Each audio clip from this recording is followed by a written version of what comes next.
Ladies and gentlemen, welcome to another edition of NASCAR Chase for the Cup 2005 as we are here for the running of the Golden Corral 500 at the Atlanta Motor Speedway.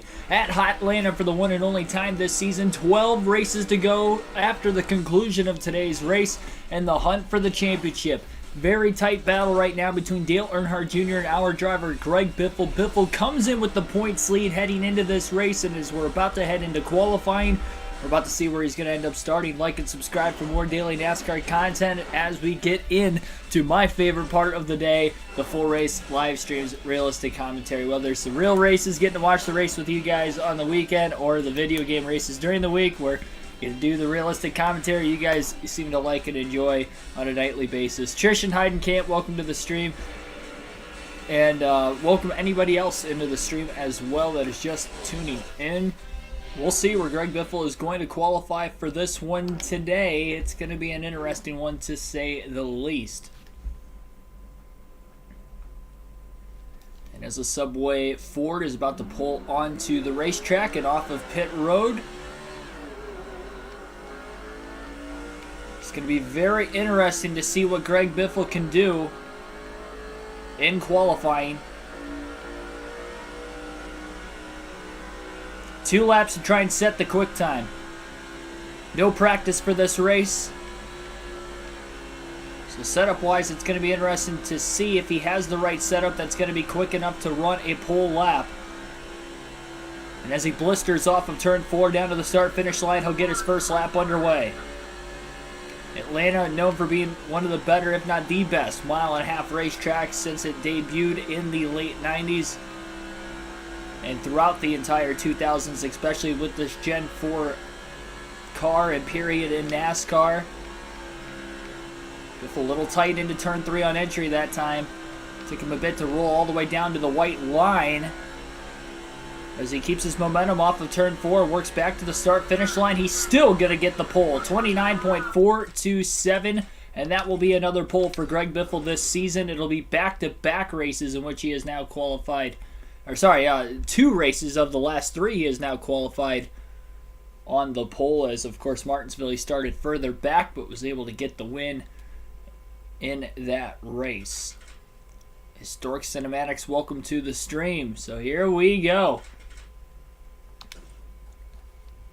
It's going to be an interesting one here today. 500 miles for the Golden Corral, 500 at Atlanta. The green flag is in the air, and Greg Biffle's quest for a championship will continue. Brian Vickers also starting on the front row in the 25 car for Hendrick Motorsports. He gets a great launch off the exit of turn 2. Biffle going to go a bit wide now. Off the exit of the corner, Ryan Newman underneath him. And how about Brian Vickers trying to lead lap 1? Biffle in a very, very sketchy situation as he's stuck on the outside still off the exit of turn 4. Jimmy Johnson in the 48 car underneath him. And Brian Vickers from second, the rookie, will lead lap 1. And now Ryan Newman gets shuffled to the outside, and Jimmy Johnson will get the second place off of turn 2.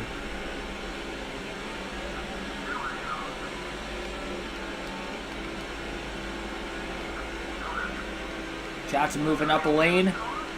2 Penske cars side by side for third. It looks like there's a little bit of smoke on the front stretch, like there was contact. That last lap, Biffle able to finally pull to the bottom. He's under Newman after Rusty Wallace gets around his teammate in the 12. Biffle drives it in deep, slides up the track a little bit, keeps it off of Newman, clears him for position. Michael Waltrip in the 15 going to follow Greg Biffle in the bottom. Biffle to the inside of Rusty Wallace for third. And Johnson looking for the lead, but he overruns turns 3 and 4, and Biffle is charging right back. And Michael Waltrip has followed Greg Biffle all the way through. And Biffle's going to go for the lead into 1, but Vickers shuts the door.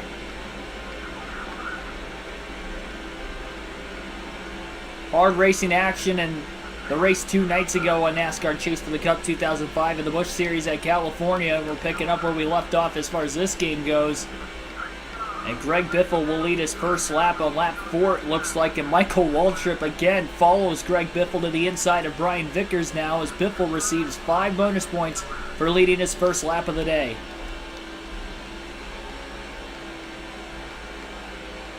And Dale Jr.'s teammate, Michael Waltrip, up to second right now. What kind of speed does that 15 car have as he's been passing cars left and right? And maybe going for the lead into turn 3 underneath Greg Biffle. Not quite going to get underneath, and Biffle left the bottom open, but he barely holds on. Waltrip putting a lot of pressure on him. Jimmy Johnson got around his teammate, Brian Vickers, for third.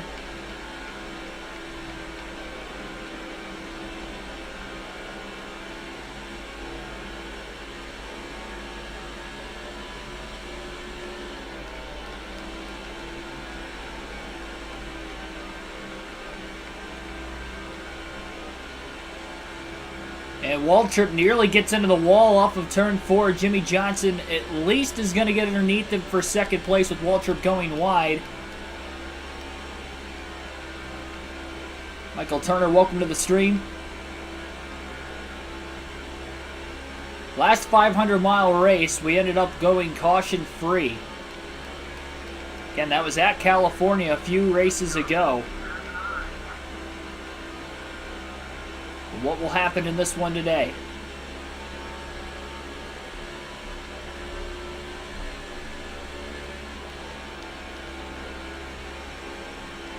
Biffle's lap time already in the early going of this one. His last 2 laps, in fact, were not only his 2 quickest to the race, but they were quicker than what he put down in qualifying, which was a 29.4.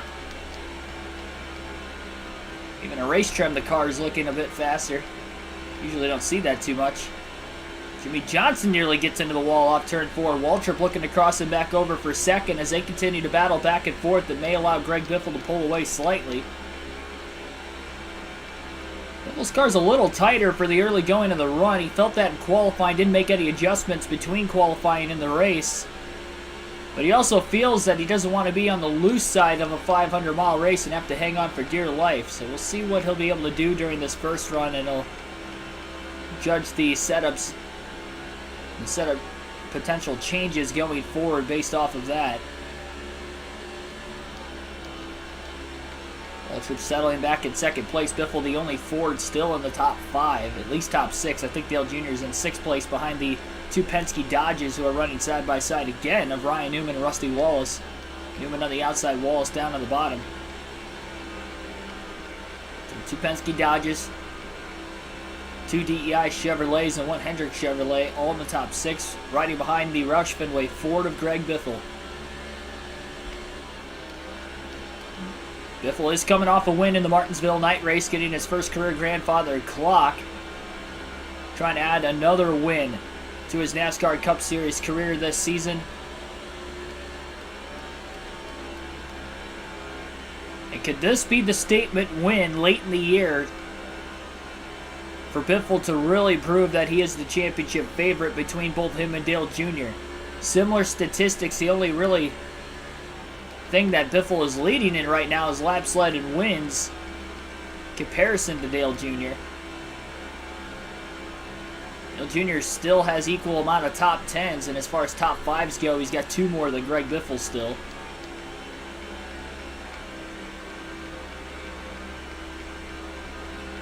Johnson again back in second. Waltrip sitting in third.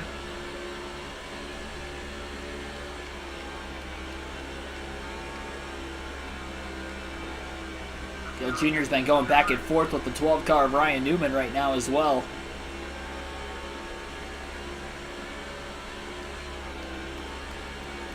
I gotta say though, guys, I was excited for this race over the last couple of hours. I just have a feeling this is going to be a classic Atlanta finish by the end of this race. I just had a feeling about him. Like, Gen 4 cars at Atlanta, how many times did they have side-by-side finishes? 3 to be exact. All in the first, well, really from 98 to 2006. They had 3 of them. It's crazy considering it's a 500-mile race and a mile and a half for it to come down to that 3 times in that few amount of races. We are back at the old Atlanta Motor Speedway once again.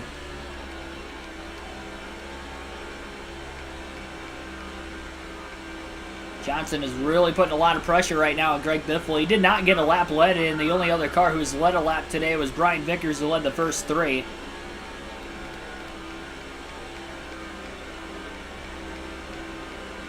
Pit window should be between the lap 60 and lap 70 markers.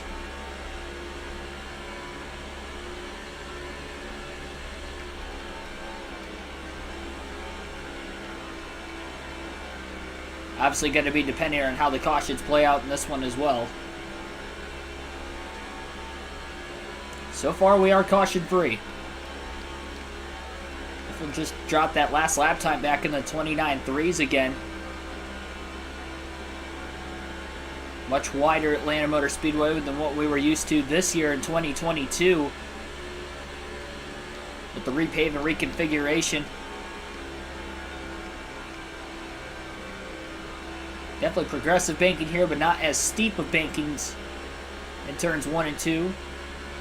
Keeping the speeds down a bit, although even on the back straightaway heading into turn 3 that time, Greg Biffle still hit 193 miles an hour. And he'll be much faster than that as they head down into turn 1 this time. Well, 194, I guess a little bit faster, not as much as I thought it was going to be.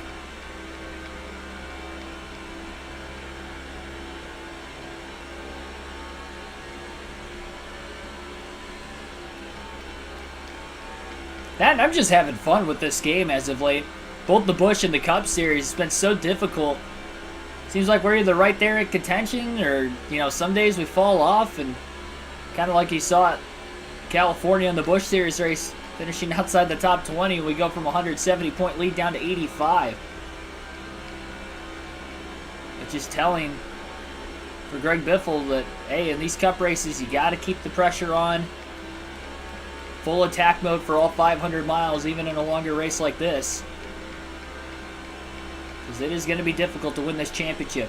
Johnson definitely got a piece of the wall that time off of turn 4. Biffle will gap him on the front stretch. Jimmy losing a little bit of momentum. It's definitely a little bit of a 2-car breakaway right now. Michael Waltrip was keeping pace for about the first 15 laps or so, and then after that, the 15 cars started to drop back just a little bit. Still hanging on to third, but he is holding up both the Penske cars as well as his teammate Dale Jr. behind him. Jimmy Johnson not really able to get around Greg Biffle right now. He's having a hard time. Biffle's been inconsistent in qualifying this season, especially in recent races. You look back a few races ago at Dockside for the street course race in San Bernardino, California, and Greg Biffle ended up starting 39th. Poor qualifying effort. Last race in Martinsville, qualified 18th. That was not good. Started mid-pack. It took him over half the race to get to the lead on equal tires as Dale Earnhardt Jr. And that allowed Dale Jr. to lead the most laps in that race. Now, I know he finished in second, and Greg Biffle got the win, but Biffle only pulled away 5 points from Jr. in that race because Jr. led more laps than anybody else. Led over 300 of the 500 laps. Biffle led just shy of the 200 lap mark.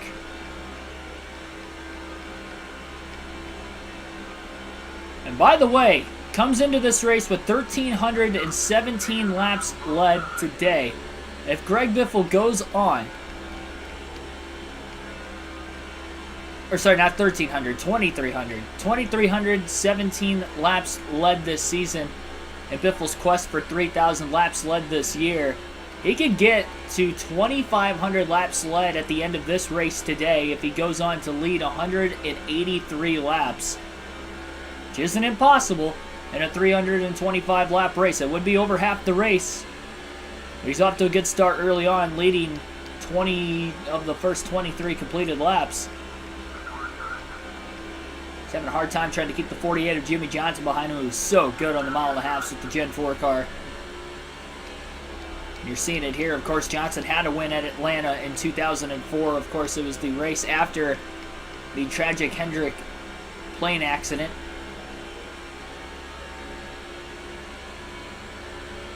Took the lives of many in that organization. Jimmy Johnson trying to replicate history, winning this race today, which again took place in the actual 2004 season. Of course, this, with being the custom schedule season, it's The 13th from the last race of the year instead of the 4th from the last in the actual 2004 season.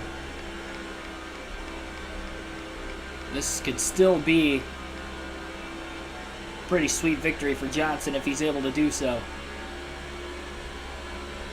300 laps to go, though. Plenty of time yet in this one. Still have plenty of pit stops yet to go as well. Gonna be interesting.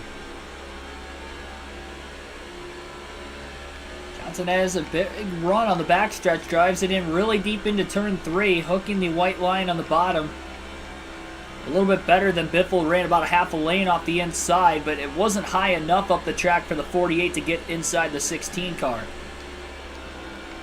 Biffle with the clean air right now, definitely not having to deal with as many aero issues to his car compared to the 48 of Johnson behind him.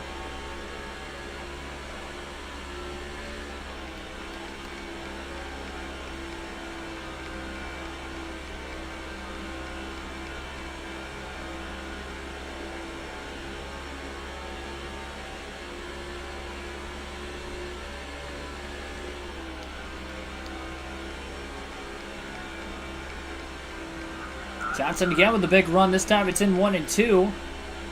And again just has to pull in line behind Biffle on the backstretch. Biffle drives down to the bottom pretty quickly. Pushes up the track in the middle of the corner. But not high enough up the track for Jimmy Johnson to get underneath him. Nose to Taylor, the top two still on lap 29.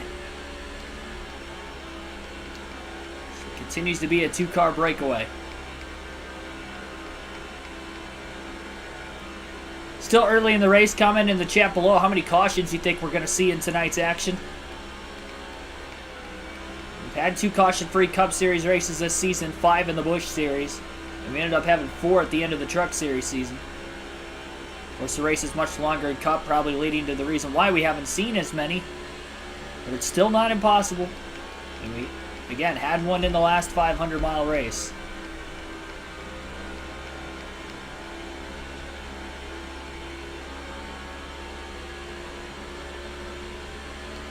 Those lap times 30 laps into this race and into this opening fuel and tire stint haven't dropped off much. Still running lap times within the 1/10 of a second that his fastest lap was ran. Again, dropped it into the 29.3s that lap as well. 29.397. His fastest of the day is at 29.358. As the rubber lays down over the course of this one, the lap times will probably pick up just a little bit more as more grip is going to be added to the racetrack. Johnson to the inside of Greg Biffle. And it will be Jimmy Johnson leading his first lap of the race at the line. So Jimmy Johnson makes the pass into turn 1. He is clear.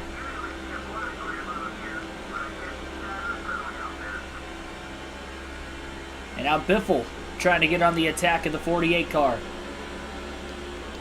Michelle Marie Cave Miller, welcome to the stream.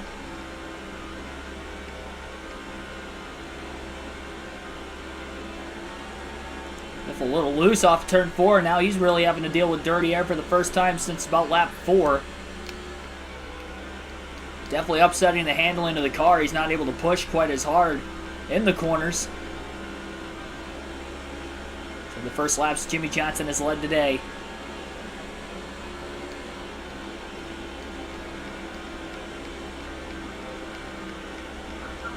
Well, halfway on fuel at lap 33, coming to lap 34 off of turn 4 for Greg Biffle. So pacing to maybe pit right around lap 66 right now, 65, 66 for the Biff.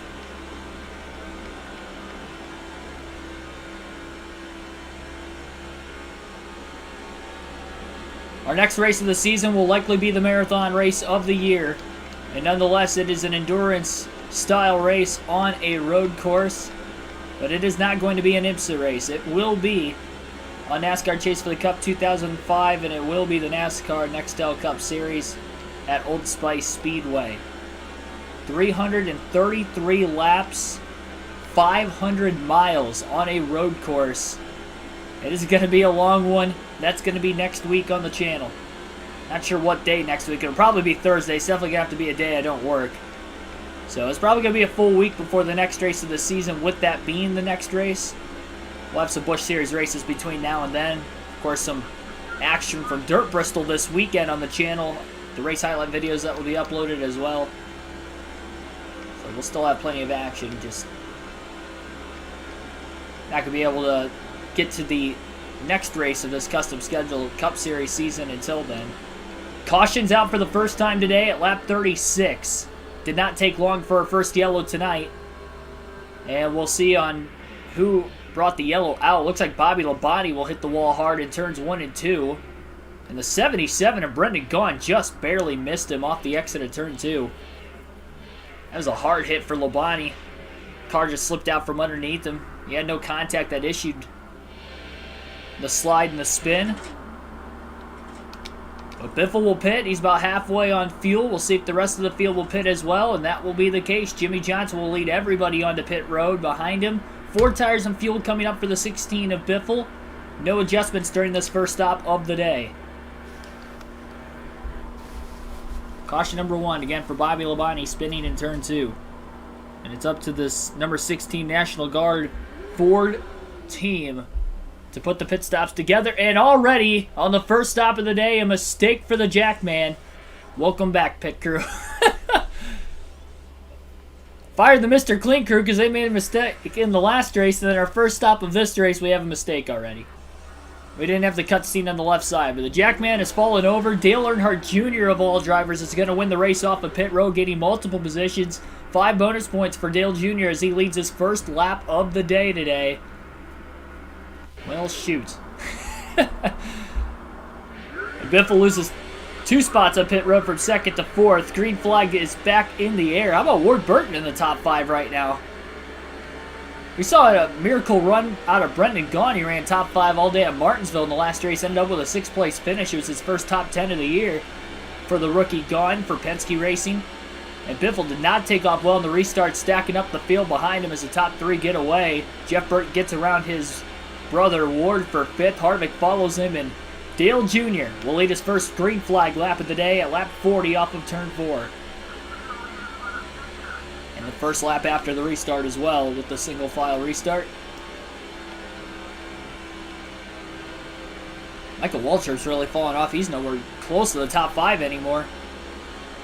Drove as high as 2nd in the first 15 laps of the race. Maybe is more of a short run car and probably lost some spots on pit road perhaps as well.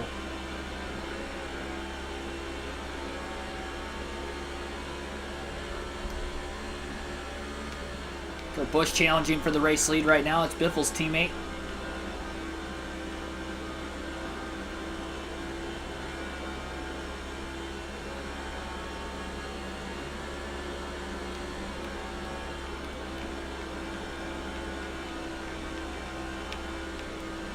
Biffle maybe clipping a little bit too much of that white line through 3 and 4 that time.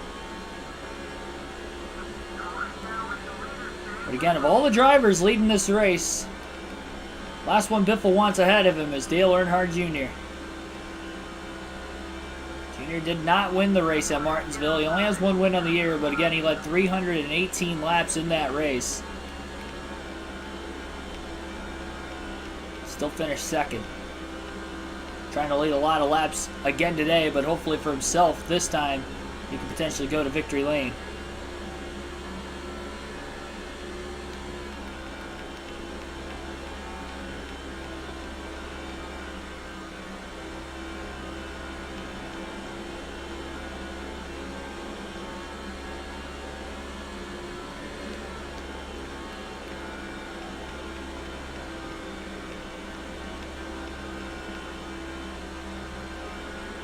Haven't seen Kurt Busch up this far in the running order yet until this restart as well.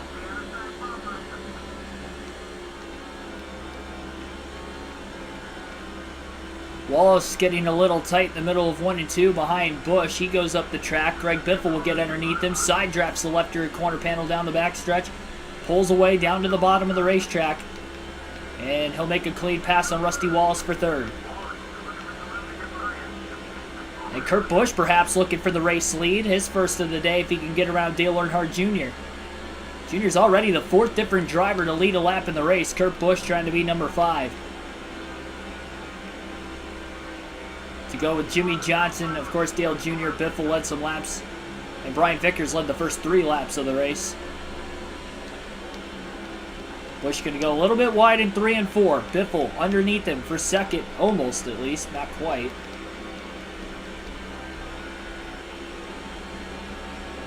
Kurt got a little bit better drive off of turn 4 than Biffle as well that time. But Kurt is not able to stick the bottom right now. Biffle again looks low off of turn 2 on his teammate, Busch. Trying to pinch Biffle down the backstretch, trying to side draft him as they enter into turn 3. Still got to keep the 16 car tight on the bottom. Biffle clips the white line. A little bit of a slide job as he goes up the track to clear the 97 for second place off of turn 4. Close quarters racing that time, but they were able to keep it off one another.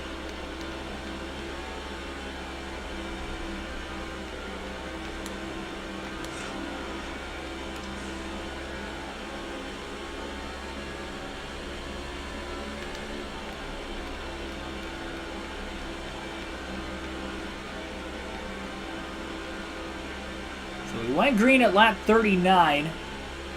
For a reminder, Biffle should be able to go right around 65 laps on fuel.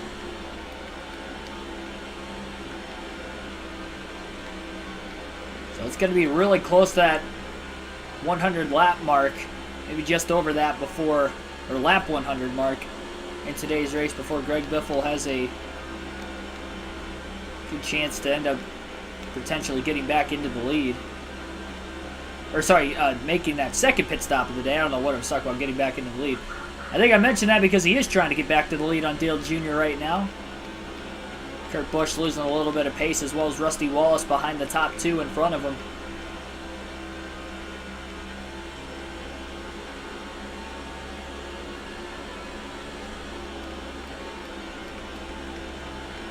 Biffle's kept his car clean, trying to think big picture with it being a 500-mile race. He knows Dale Jr.'s leading.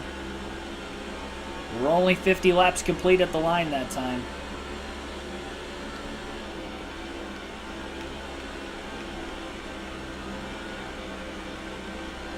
Maybe we'll just force him into a mistake running this close behind him.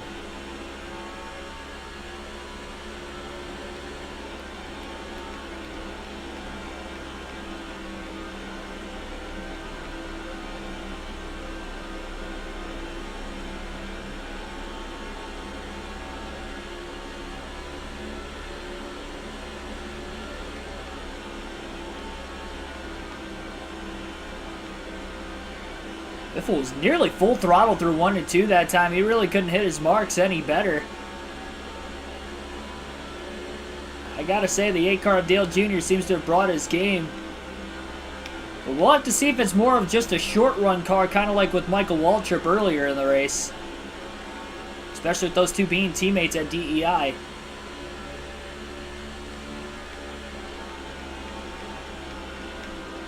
Biffle still all over the back bumper of the 8.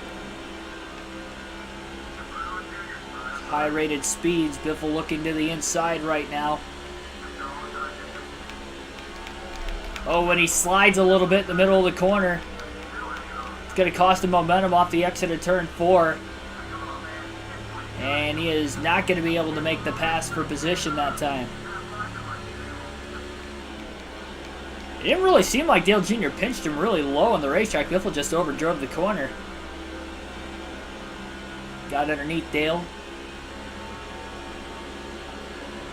Going to use up a little bit of those tires a little bit earlier in this run. We're trying to find that momentum back again. It's amazing how quickly these 2 are pulling away from the pack right now, though. They're really checking out on this field.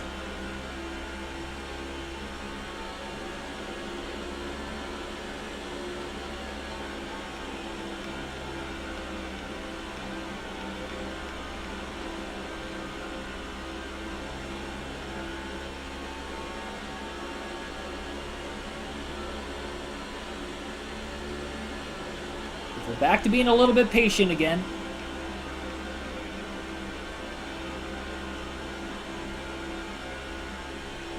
Junior almost got the wall off of turn 2. He was a lot higher than Greg Biffle that time.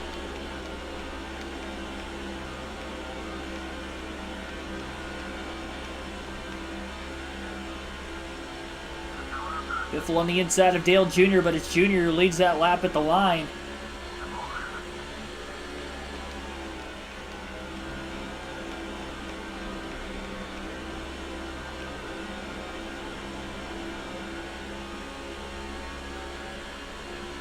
These two continue that two-car breakaway.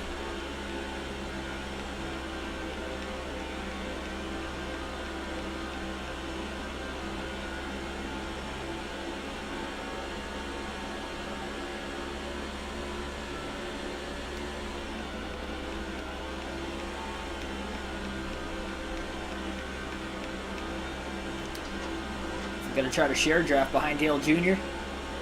That's the second time Dale Jr. pretty wide off the exit of turn 2. Again, he didn't really get into the wall.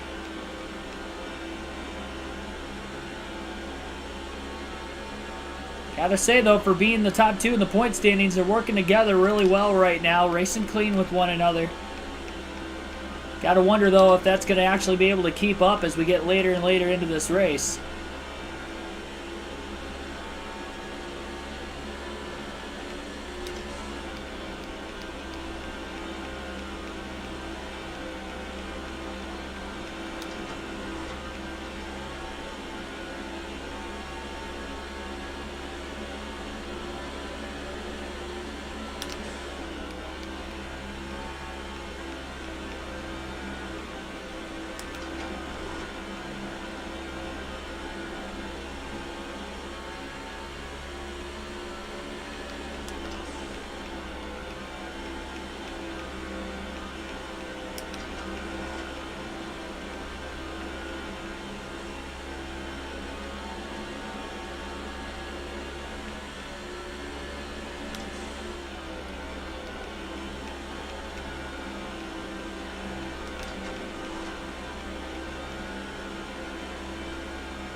Ten people currently watching the stream. 9 likes so far. Like and subscribe for more daily NASCAR content. Lap 62 of 325 in the Golden Corral 500.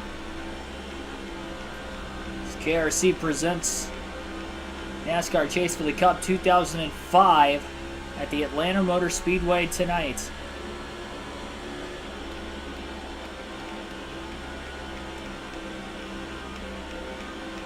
At the old Atlanta Motor Speedway.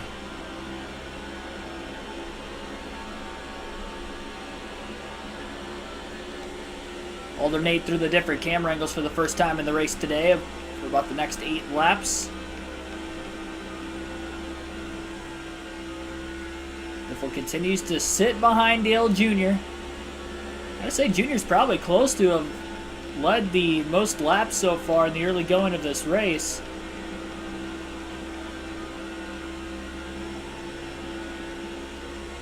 And Biffle being on the patient side behind him right now. The good news with Greg Biffle is that he already has the points lead over Dale Earnhardt Jr. So even if Jr. leads all these laps, as long as Biffle just finishes ahead of him at the end of the race, he'll not only be able to gain points, assuming that Biffle leads at least one lap, which again, so far today he has, but you also just got to factor in that he does have the points lead, so it's going to be a little harder for Dale Jr. at this point in the season to win the championship than Greg Biffle. Obviously, if momentum swings the other direction, Dale Jr. starts to beat Biffle on a consistent basis like he was in the middle of the season. I guess we're still in that middle portion of the year, but we are definitely getting down towards the end. We're only going to have a third of the season left after this race today.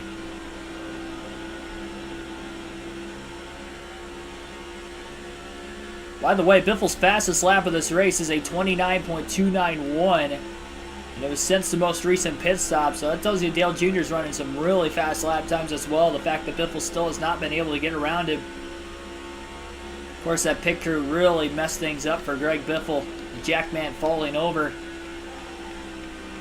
on the 4-tire stop under a caution period. Lost Greg Biffle from second place back to fourth. And Dale Jr. gained at least 2 positions to get to the lead. He was in third, at least, when the caution had come out. He may have even been further back than that. We're not entirely sure, though. And that caution was in turn 2 for Bobby Labonte going for his spin.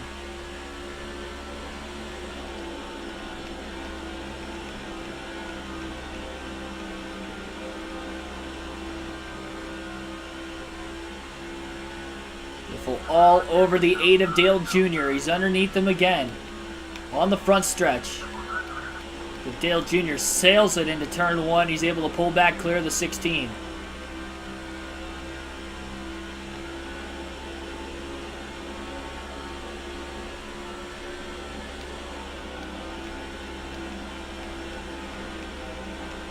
Definitely don't want to pass up the big run opportunity, but at the same time, I don't really think Greg Biffle's had much of a gigantic run to be able to get around Dale Jr. yet either.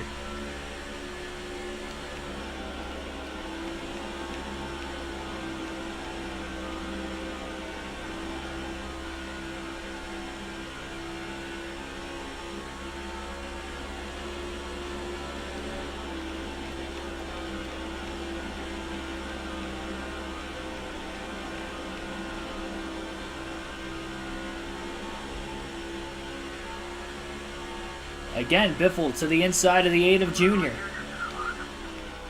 Into turns 1 and 2. Jr. on the outside. Biffle on the bottom, trying to get a run. Closes on the left rear corner panel. Jr. the run, though, off the high side.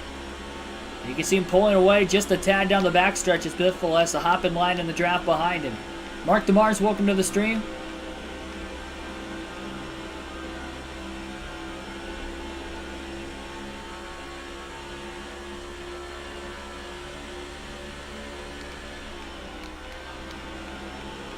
Go back to the far chase cam for now. In the action.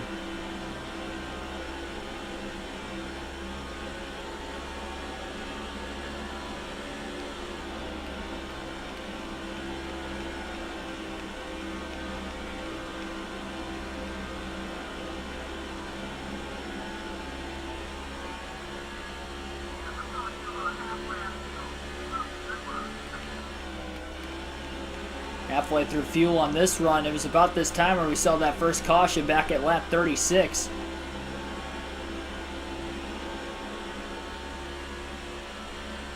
Biffle looking low for the lead into turns 3 and 4. Not going to get it there. And he just sits behind Dale Jr.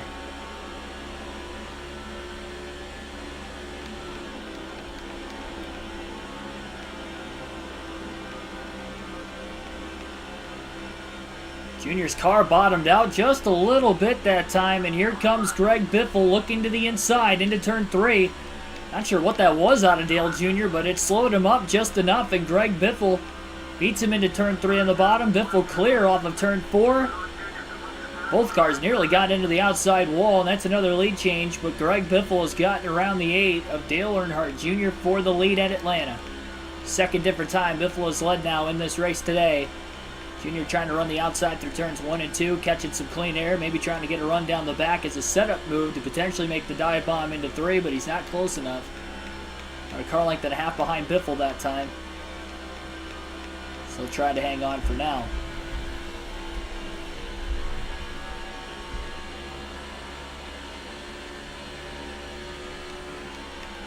Now Biffle's in the clean air, and maybe harder for Dale Jr. to try and make the pass on the 16.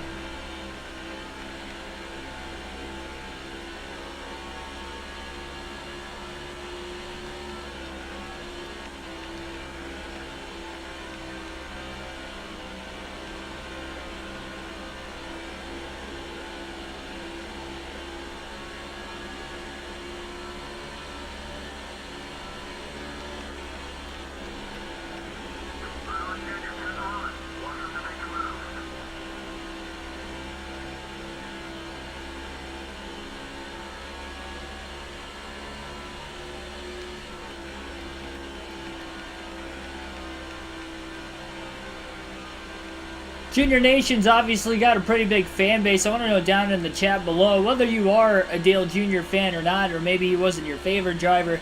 What is your favorite Dale Earnhardt Jr. paint scheme of all time? I'd like to see it down below. Biffle missed that corner a little bit on entry. Junior closes, but he's not able to get around him, and again, it's a sit line behind him off the exit of turn 2, like Biffle did with Dale for so many laps.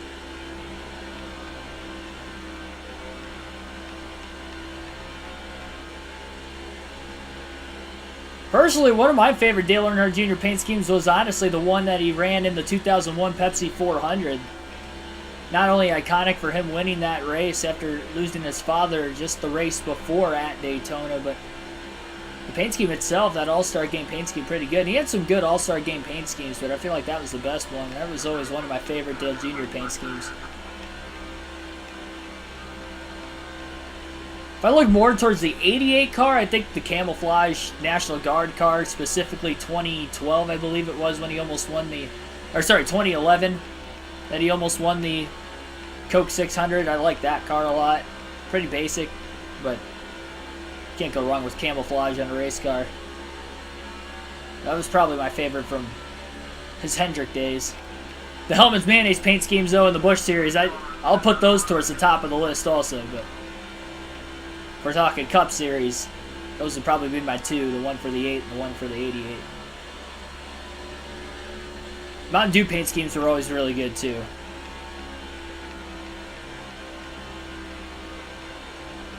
One of the few times green works on a race car, for sure.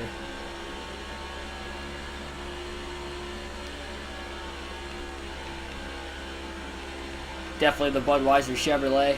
Just the regular. The one we all... The nostalgic one, I should say. Basically the one he's running right now. Only doesn't say Bud on the front of it because of video game reasons. So nowadays you can put your age verification in. You couldn't really do that in 2004. So it just says Bud. Or it doesn't even say Bud on the car. It says Junior. And Sterling Marlin, instead of saying Coors, it says Marlin.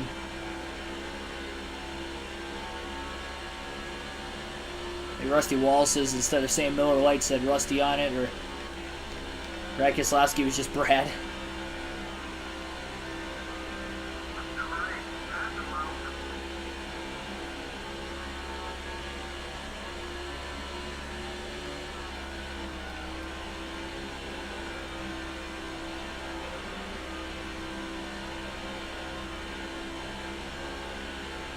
He did have some good nationwide cars as well.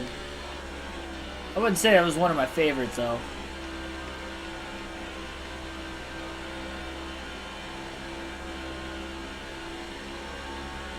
I just said video game reasons. Basically the classic Dale Jr. paint scheme. Yeah, but it didn't say Junior, though. It would have said Bud on it. The reason why... It's because the game is rated E for everyone. I think the reason why the paint schemes for the... And not just with Dale Jr., but any of the other cars that have a alcohol sponsorship on it, they would probably have to rate it for mature audiences. The game itself would probably have to be rated M for mature just if they had alcoholic sponsorships on it. So that's why they have that, so it's rated E for everyone. Could you imagine being a kid not being able to buy a NASCAR game at a younger age? Like your parents would literally have to go in and buy it for you. Well, I mean, that was probably the case in most cases anyway, but you know, maybe not everybody is in that, you know, situation.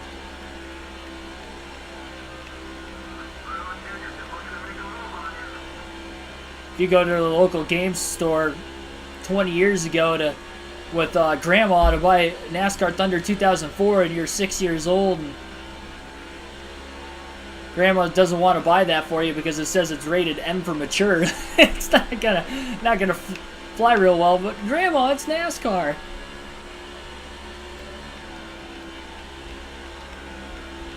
My grandma would have been alright with it, but I would say there's probably some grandmas out there that probably wouldn't have been alright with it.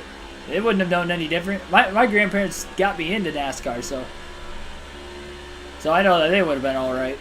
They probably would have went out and bought the game for me even if I wasn't there. But it's kind of what happened. I think I remember getting NASCAR 07 on the PSP from them for Christmas. So at the time I had it on PS2, but then got it on PSP. I never really touched it on the PS2 ever again. If I was playing on the PS2, it was always NASCAR 05, but PSP was always NASCAR 07.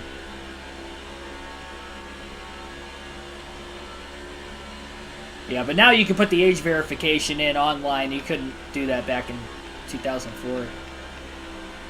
In the EA Sports NASCAR game era in general. Quarter tank of fuel left for Greg Biffle at lap 88. As of right now, he's got a couple car lengths over Dale Earnhardt Jr. as far as his lead goes. Hanging on to it pretty well right now. We'll see if we get another caution before pit stops this time around, just like we did earlier. And we'll see if they end up pitting under caution again, or if it will be the first green flag stop of the day. If it is the first green flag stop, definitely got to make sure you don't speed. 70 miles per hour, again, is the pit road speed limit on every track in the NASCAR EA Sports video game era.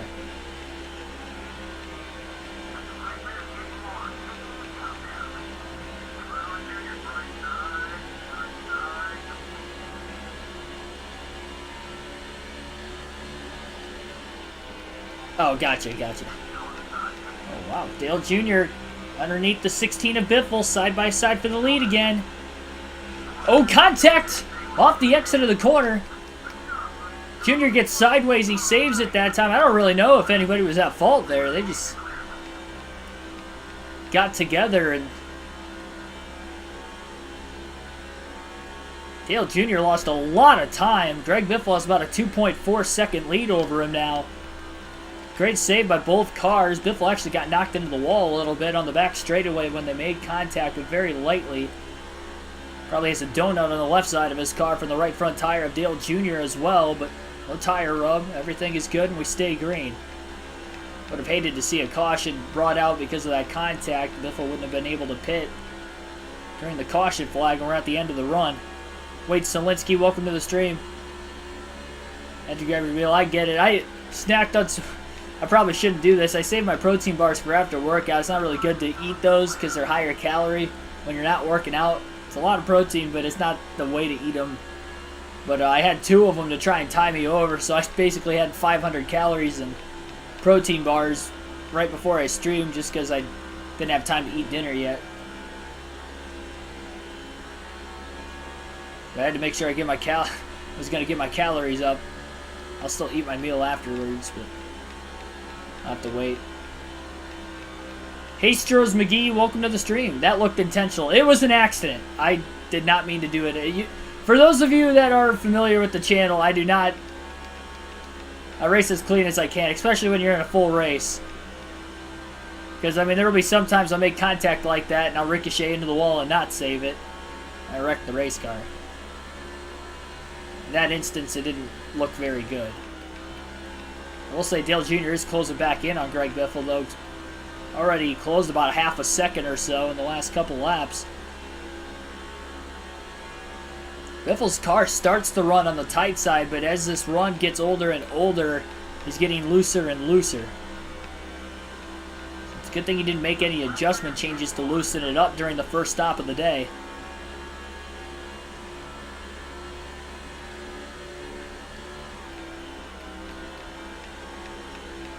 Don't know if you remember, used to Pulp Productions.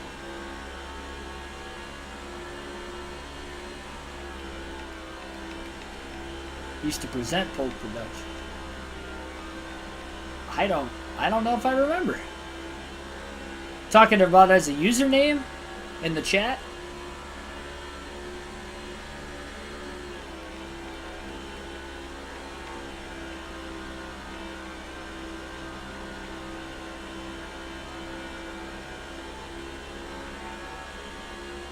Oh, I need to eat more calories. I'm still trying to bulk up. It's insane how much I've been eating to put on 22 pounds in the last, like, 4 months. 4.5, roughly. It'll be 5 months and 2 weeks, I believe. I noticed I kind of plateaued the last week and a half. I haven't gained any weight. But I think it's because I'm golfing again, so I'm getting a little extra cardio in than what it was before, so which wasn't hardly any at all, but now I'm getting more in, so noticing that I'm not really gaining weight anymore. I don't want it to just stop for the nice weather season and then, you know, back to bulk in the winter. I'd like to do it year-round so I don't have to, you know, by the time next winter comes around, then I start maintaining and not, you know, having to wait till winter, bulk up again, and then maintain in the summer. I mean, that's an extra year of trying to bulk, essentially, especially with how much I'm eating now, because it's not like I'm going to dial it back. I don't know if I want to eat too much more than what I'm eating right this second without getting fat, because I'm putting in probably close to 3,000 calories a day. I'm eating 6 times a day. I've eaten 4 times a day if you count those protein bars, which, I mean, you would have to count them because I did eat 500 calories of protein bars before the stream, so if I have to go to the bathroom right before the end of this race or at some point during the stream, you'll know why. I usually don't eat like that right before I stream, but I had to get something in me. I was editing the Power Rankings video, so I didn't really give myself enough time to eat in between editing that and streaming. I had to take my sister to the orthodontist earlier today. She had an appointment at like 10:30 this morning.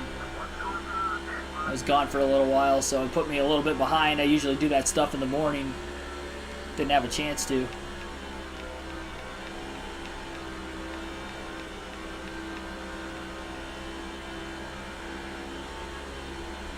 So Greg Biffle is going to be pitting very, very shortly.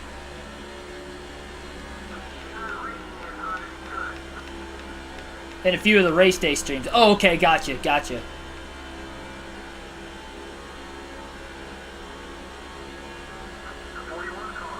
Auto Club Speedway. Okay, so I remember that one.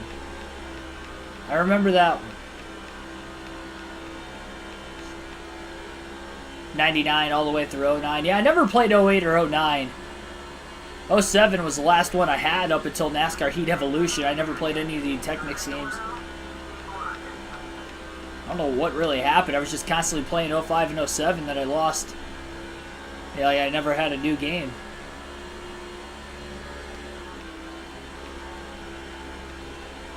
Greg Biffle's going to stay out one more lap. He's going to pit at lap 103. And he won't push it another lap after that. A lot of cars have already made their first stop of the day. Or sorry, second stop of the day. It'll be the first green flag pit stops going on right now.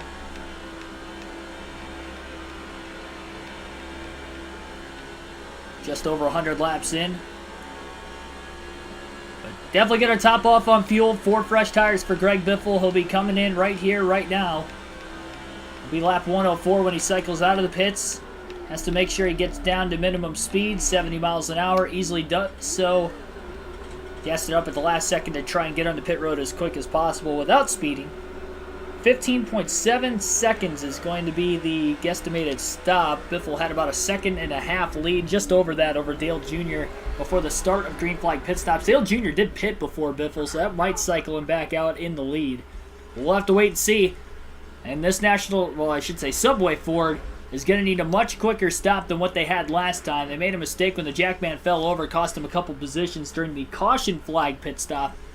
First green flag stop of the day, though, they are going to nail it. About 16.3 seconds, not as fast as estimated, but wasn't terrible at the same time either. And there goes Dale Earnhardt Jr. easily cycling ahead of Greg Biffle.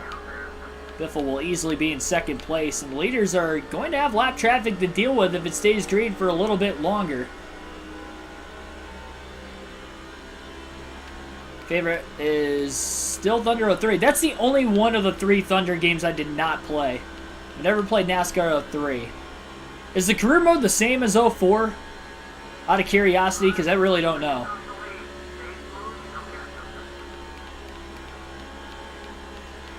If it's different, that's probably the only way I'd go back and buy that game, to be completely honest.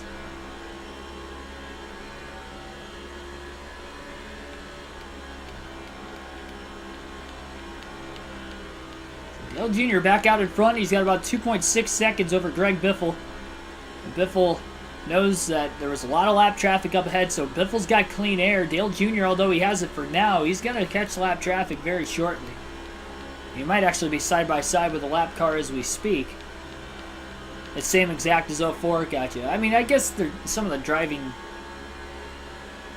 or the drivers would be different, but I don't know if that would be enough for me to get the game right now.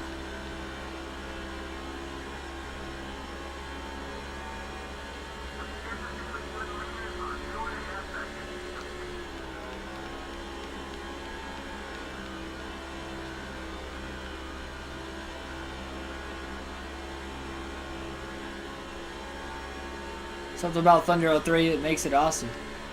If it's nostalgic for your childhood, man, I understand it. This is my favorite NASCAR game of all time. It's the one I played the most as a kid. Racing as this same exact National Guard, well, I guess it's Subway on the primary sponsor, but basically the same paint scheme. Changing the sponsor on the hood is all it is. Racing as Greg Biffle all the time.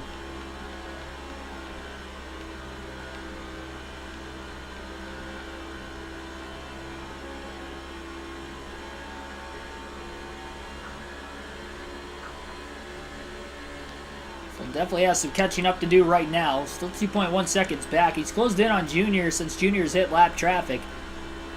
Biffle's going to have to catch those same lap cars, though, eventually himself. Lightning challenges, oh yeah.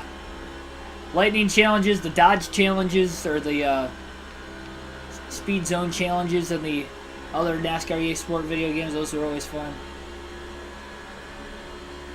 I always just liked 05 through 07 to unlock the chase plates. I always liked restarting the game as soon as I unlocked all the chase plates, just so I could try and do it again. And then after you played it the first time through, then you kind of know where everything's at. Lock them in specific order.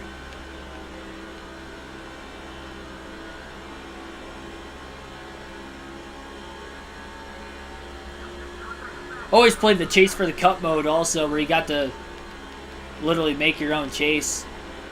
Like in NASCAR Heat 5, it was nice that you could create your own custom schedule with the playoffs, but you couldn't actually put the drivers you wanted in the playoffs. So if we wanted all 4 Rick Ware cars in the playoffs in NASCAR Heat 5, we could have done that with the rules of the EA Sports games, but unfortunately we couldn't do that in Heat 5 with the custom schedule season. Here you could do it. Well, you can't do it on the custom schedule season here, but you can do it on the Chase for the Cup mode. You simply just race the chase.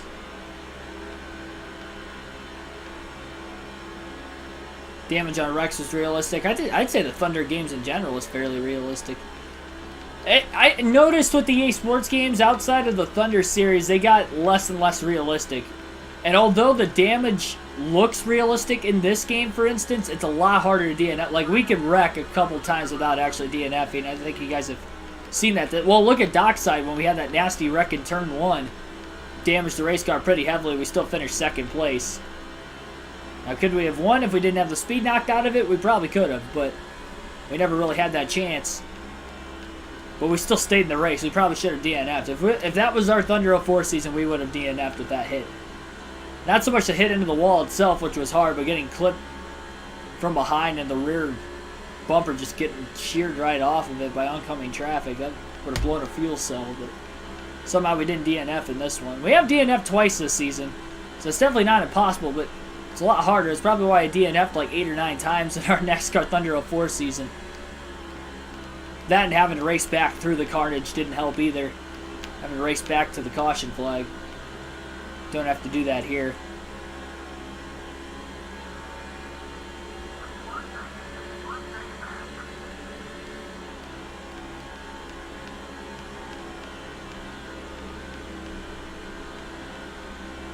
If I get the racing urge, just iRacing now for a few years. Oh, okay, cool. Gave up on the consoles. I get it. Especially if you're, you know, playing the newer I mean, honestly, I thoroughly enjoy this far more than I enjoy NASCAR 21 or Ignition or even the NASCAR Heat 5 stuff we did. Heat 5 was good from time to time. We'd put on some really good races. Like, Super Speedways were really fun on that game. That's why we race at Daytona or Talladega 3 times on the custom schedule season. It's just because the racing on the Super Speedway is so good in that game. I mean, there were good races from time to time. The road courses would usually put on a good race, too. When you had the stability help on, at least. And outside of that, it's kind of hit or miss. Pretty much every other race. Sometimes we'd have a really good race, sometimes we wouldn't. NASCAR 21 Ignition, you know, even the 6 races I've won on the final season with Ryan Blaney, I think all 6, excluding the Daytona 500, the other 5 have been just complete blowouts. Might not lead a lot of laps, have to fight through adversity to get there, but it's not like it's coming down to the wire at the same time either. We get halfway through the final stage, like, okay, if we don't get a caution, we're winning this race. This game's a lot more difficult. Heat 5, even for that matter, was difficult because you didn't know if a caution was going to come out. I feel like NASCAR 21 Ignition, unless you like cause the caution, usually the caution doesn't actually come out on its own, even though there's wrecks everywhere. And the damage policy is too realistic on complex damage. We hit the wall slightly, we blow a tire, and that takes us out of contention to run well. Greg Biffle closing back in on Dale Earnhardt Jr. in the 8 car.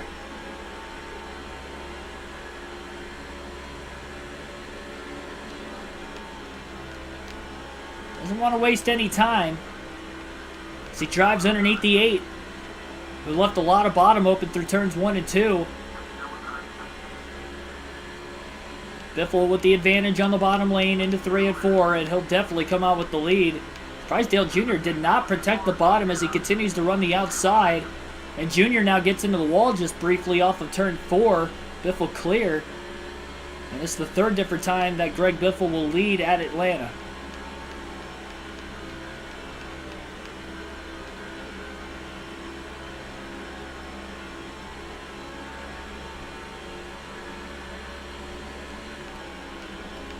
I completely understand that hate story. Well, yeah, that's probably the right thing to say. I was gonna say I've never been in that, you know, circumstance before, so I couldn't like personally relate to it, but I understand, you know, if that could become an issue. I mean, I don't really play. For anybody that knows me, knows that I don't really play video games too often unless it's for this channel. So that's why it's still weird to me even to this day if people ever consider this a video game channel, just because it's usually not in my repertoire. Like when I was younger, yeah, I really liked playing these, you know, games growing up. And the sports games growing up, but really once I got into high school, it wasn't really like that as much anymore. The only time I really did in high school was we'd get a group of my buddies over to the house. They weren't really NASCAR fans, so we never played NASCAR. But we would always host 2K tournaments, NBA 2K tournaments or Madden tournaments. Probably once a month or so, we'd go over to my house on the weekend and we'd just, you know, for like 3 or 4 hours, just play a tournament of 2K. Or I remember one time we did a season for both my junior year of high school.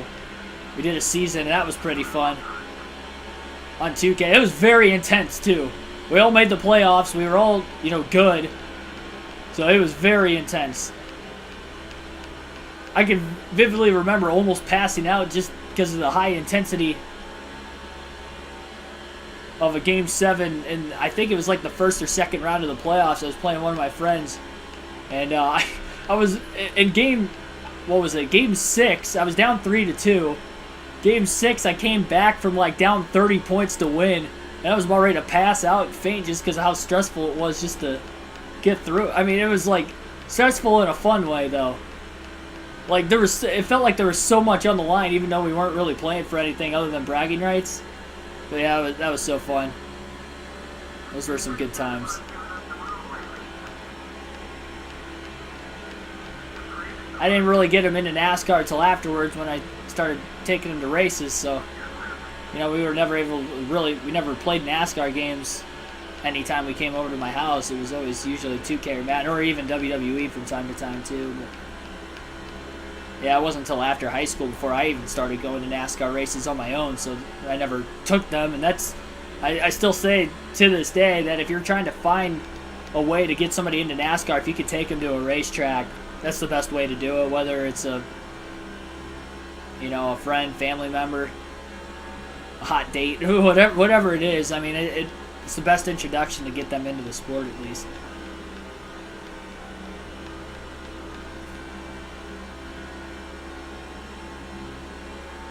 Not married to the same girl.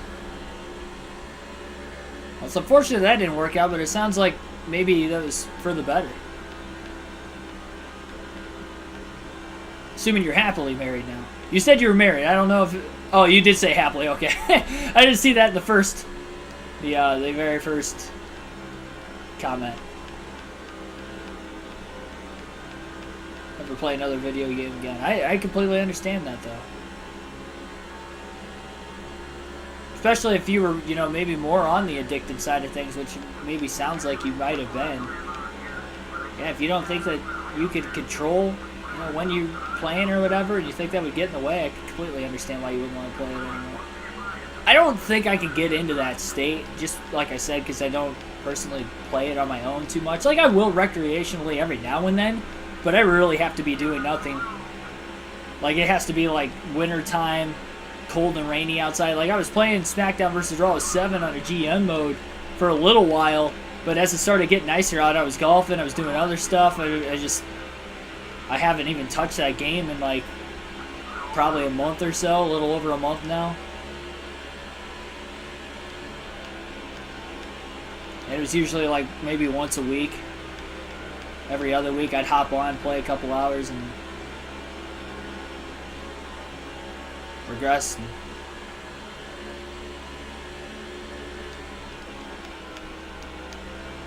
Before we're driving the corner, lap car in the 191 is going to get back underneath him. Started pulling away from Dale Jr. because of getting through the lap traffic better than him, and now he's stuck on the outside of the 191, trying to side draft him on the back straightaway. And 191 going to pull up right in front of Greg Biffle. Biffle with the crossover on Bo Banks. He was in that 191 car. 130 laps complete.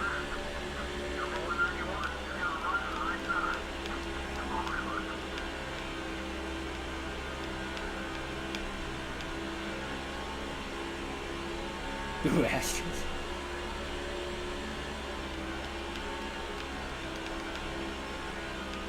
Houston Astros just got back into NASCAR. Boycotted after Austin Dillon won the 500 and the number 3. Well, that's a... I don't think I've ever heard of somebody... Like, I've heard of, you know, ways that people say they stopped watching NASCAR or they fell out of NASCAR. That's a... I gotta say, that's probably the first I've ever heard anything like that. I would assume you were probably an Earnhardt fan and might have hit sentimentally or something like that. But, hopefully you're enjoying it. Since you've gotten back into it.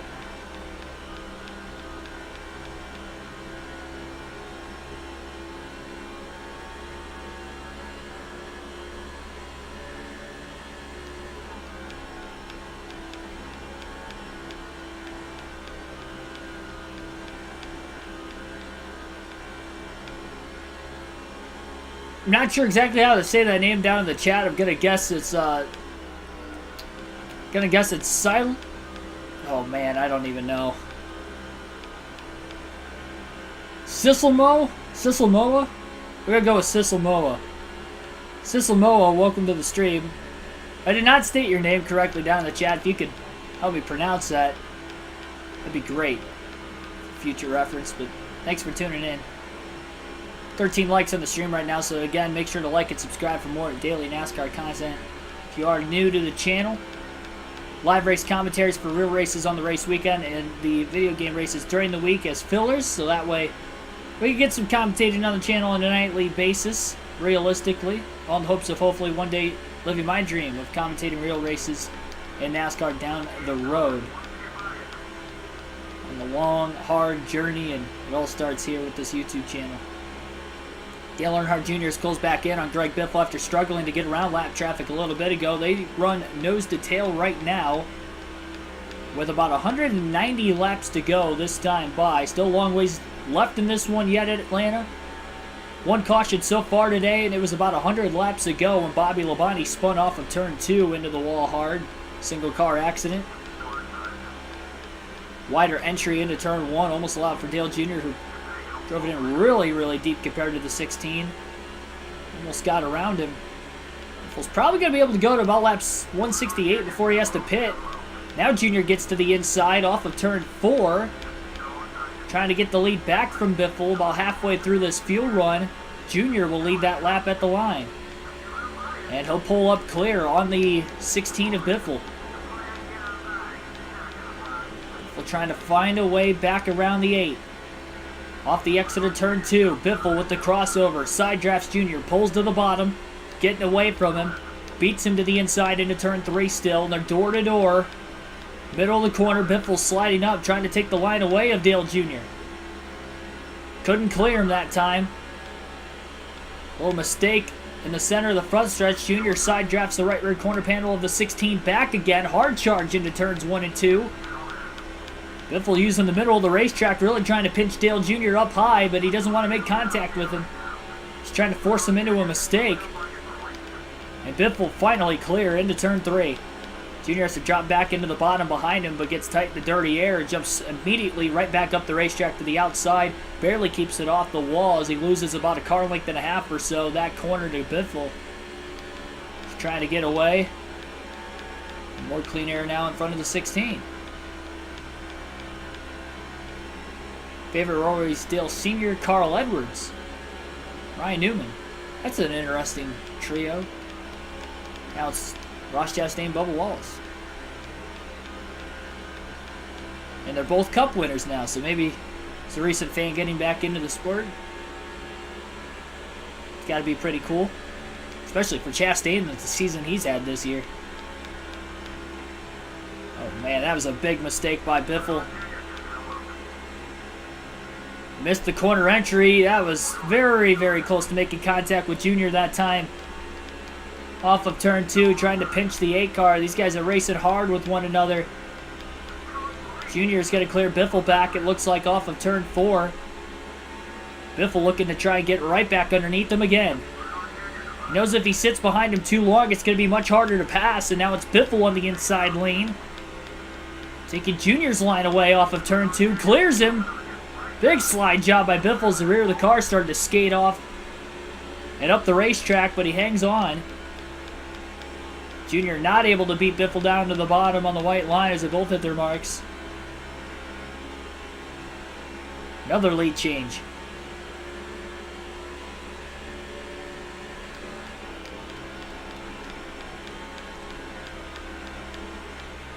Stewart Kenny Wallace.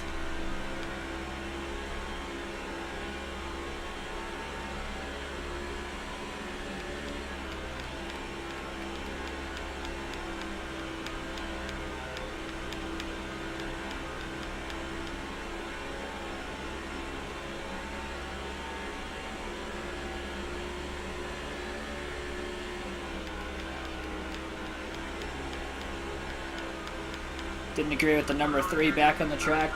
Yeah, I kind of figured that's what you were leaning towards. And this is very, very tight racing again. There's another little bit of contact into turn 3. That was maybe a product of being a little too aggressive. First time it was lack of mechanical grip. That time maybe a little bit of lack of mechanical grip. But Biffle was definitely trying to squeeze the 8 of Dale Jr. to hold on to the lead. And barely was able to do so. Right front end of the yellows, the tires are really starting to wear out. This driver's putting them to the test. Not that far away from the halfway mark tonight. Kenny Wallace was a funny dude. So was Elliott Sadler. I always thought he was pretty cool too. Michael Waltrip. Those were like the 3 corny guys in NASCAR.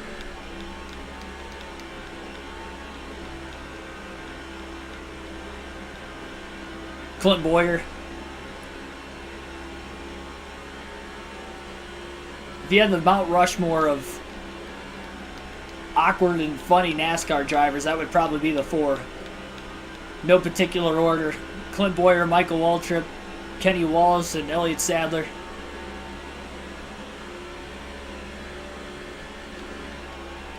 At least of the 2000s into the early 2010s.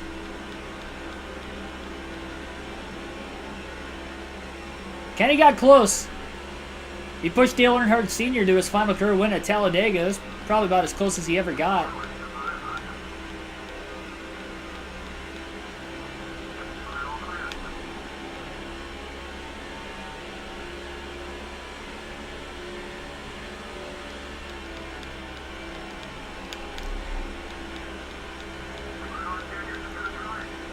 Biffle got a little loose in the middle of 1 and 2, overdriving the corner.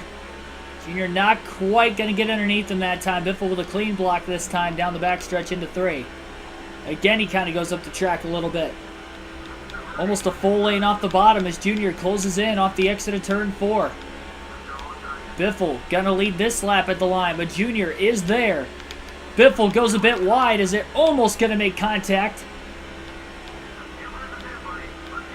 Off the exit of turn 2. Junior is clear. Biffle with another undercut, though. Junior with a block into 3. Now taking Biffle's line away.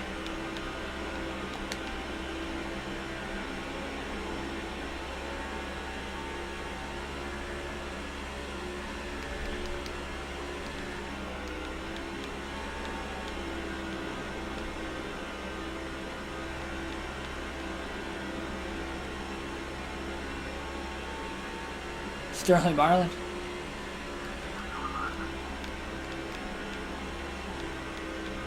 See, I wasn't really old enough to remember like any Sterling Marlin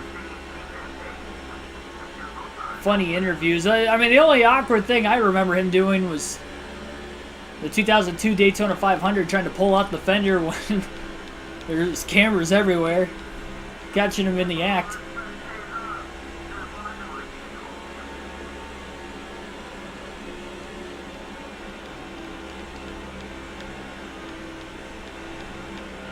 I don't think Sterling Marlin wrecked Dale Sr. either. I think it was just everybody racing for position. And Dale Sr. was blocking quite a bit those last few laps. I don't remember if it was Marlin or if it was Rusty Wallace that he like kind of body slammed on the back straightaway when he was blocking. I don't think it was on the final lap itself. I think it was like the second to last lap of the race, or it was within the final few laps when that happened. He was just trying to make sure one of his cars were going to win the race, and it ended up working, unfortunately, to a terrible, terrible circumstance.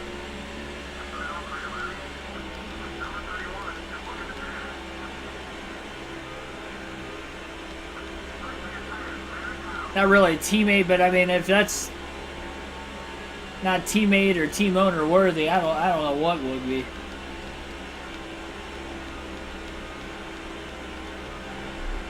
Biffle's really struggling with grip again at the end of this tire stint. They're getting very loose the last handful of laps. Part of why Dale Jr. has gotten around him a couple times is they have gone back and forth for a little bit again. Jr. again to the inside of Greg Biffle. Off of turn 2. Biffle trying to block. Holds clear on the 8. Thought Jr. was going to be able to stay underneath him, but it wasn't the case.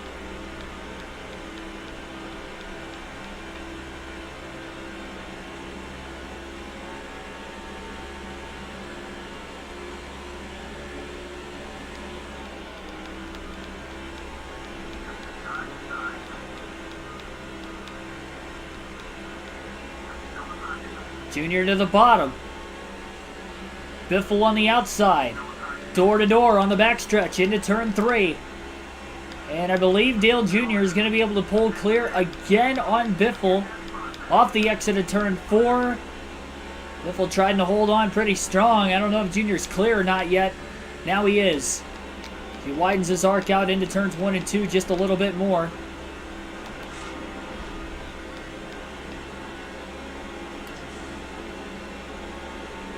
Junior running extremely low on the backstretch to get to the inside of Mark Martin. Biffle not able to pinch Junior behind Biffle's own teammate. Can't really force Dale Jr. into a mistake right now. Biffle looking for a way back around him.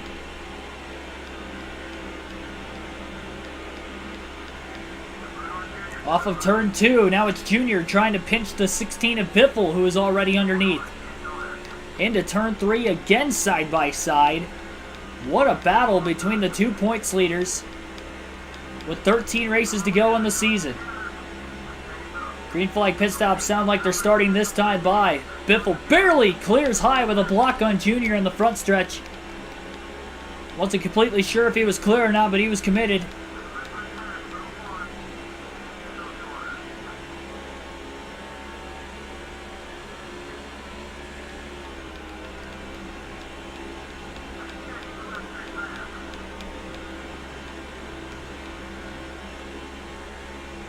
Junior trying to keep the pressure on the 16 of Biffle.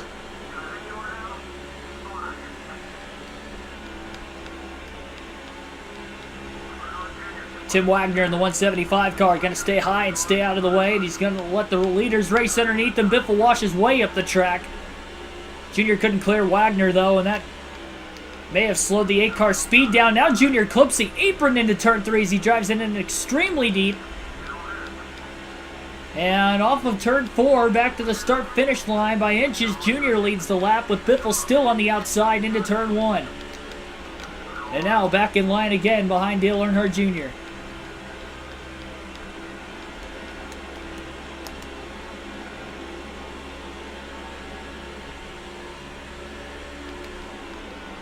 I don't think Junior's going to pit this time. He goes a bit wide. Biffle trying to get around him. And Junior gets the launch, beating him back to the throttle off of turn 4.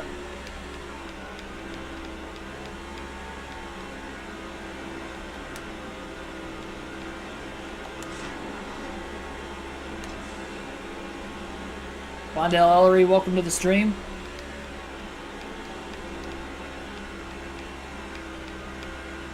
Junior left the bottom open again through 3 and 4. Biffle underneath.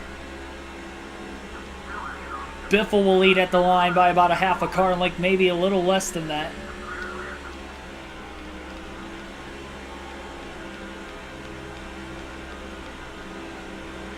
When will Junior pit? When will Biffle pit? Biffle slides off of 4 again. Might have to consider making an adjustment change to try and help this car in the longer run now that we're starting to get longer runs at this point in the race.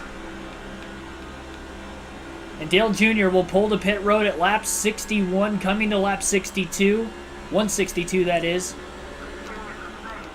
Biffle get a stab as long as he can, and maybe we get a caution.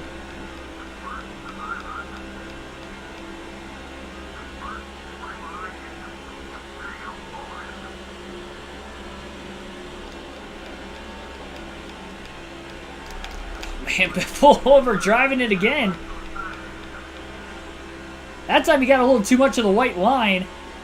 Barely keeping the 0 of Ward Burton behind him, who's a lap down. Not sure if Burton's already pit or not. A lot of cars are either in the process of pitting or have already made their stop. Very few still have to hit their 3rd stop of the day. It'd be the 2nd green flag pit stop. Again, our only caution was back on lap 36 for Bobby Labonte spinning off of turn 2. Thanks for that comment, by the way, Hatestros. Or Hatstros, sorry. I think I said Hatestros the whole time. Hatstros. You mentioned you were an Astros fan. I should have known it wasn't hate. Just by you saying that. Or just reading the name alone. Probably would have been. I don't know why I kept saying hate. But yeah, definitely something I strongly consider and in the process of pursuing. Starting with this YouTube channel, of course.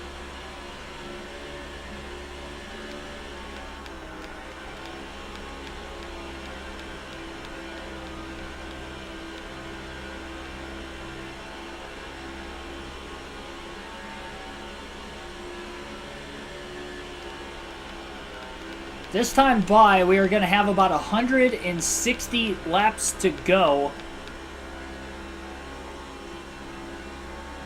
Biffle trying to stretch this fuel window out. He'll pit at lap 168. That will make it a 65 lap fuel and tire stint. It was about as long as he went during that 2nd run.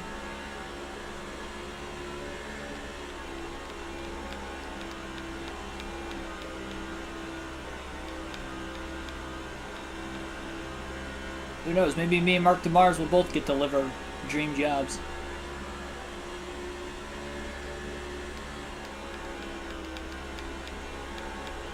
Didn't I just refuel on... I did. We're that far into the fuel run already. About 65 laps ago. Lap 103 was when Biffle pitted last. Lap 168 this time by would be 65 laps into the run. Again, it'll be the third stop of the day. Race is flying by with no caution. Well, I mean, we had one yellow, but it's not going to slow the race pace down a whole lot. You only get a couple of cautions in the race. This 500-mile race definitely flying by as we're about halfway home. Biffle is pitting this time by. I believe he's the last car in the lead lap that still has to pit. So he'll be making his way in right now. Has to make sure he doesn't speed again. Slides a little bit, locking the tires up. A bit more drastically than what he did during the last green flag stop, but he is on. Wedge adjustment coming up for the 16 of Biffle. Going to put a half a round of wedge into the race car. Try to help tighten it up for the longer run. It was getting a little bit looser, it seemed like, at the end of that run compared to the run before. But he's kept the car fairly clean tonight. Has that little scuff mark with Dale Jr. on the left side of the car, but that's it. And another mistake by the Jackman. It's the second time he has fallen over today, but this time it's during a green flag stop. First time is during the first pit stop of the day under caution. He fell over rounding the right side of the car. This time he was rounding the left side of the car. That man's got either two left feet or needs to hit the gym because the jack is too heavy for him. I don't know, but he's going to have to do a lot of practice before the next race at Old Spice Speedway next week, because he is having the worst day of his life right now. And that is going to cost Greg Biffle the lead, and he is about 2.5 seconds back of Dale Earnhardt Jr. again. And Jeff Gordon has just taken over second place after Biffle cycled off of pit road. So not only it costed Biffle the lead, but it costed him an extra position as Gordon's really closing in on the 8 and the 16. Especially with how hard the 16 and the 8 were racing during that last run. Definitely helped Gordon out. We'll have the trivia question a little bit later on. I need to find a trivia question for you guys tonight. But you guys know we'll end up having it at some point. Not going to be exactly at the halfway mark, though. Try not to pause it as many times as possible. Flies when you're dominating. I'm not dominating, though. It's pretty close between Dale Jr. and Greg Biffle. Those two together have dominated this race, but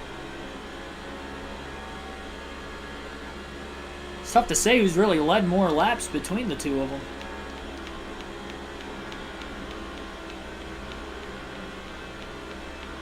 Now I've been walking on his...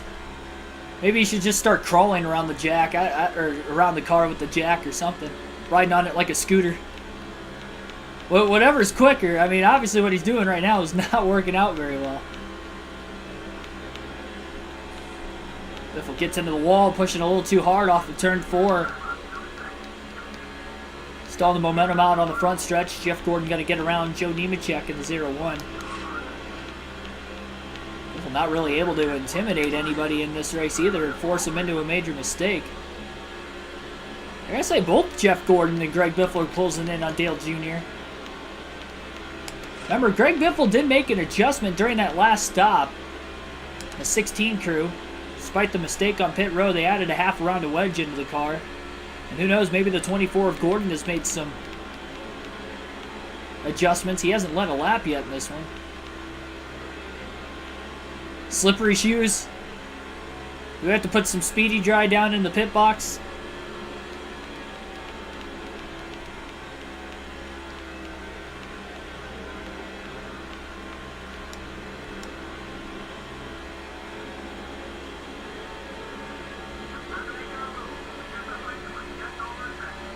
Cope, first car, 1 lap down in the 50. He's definitely getting a little tighter at the beginning of the run with this adjustment. Of course, it doesn't help that he's sitting behind Jeff Gordon on the 24.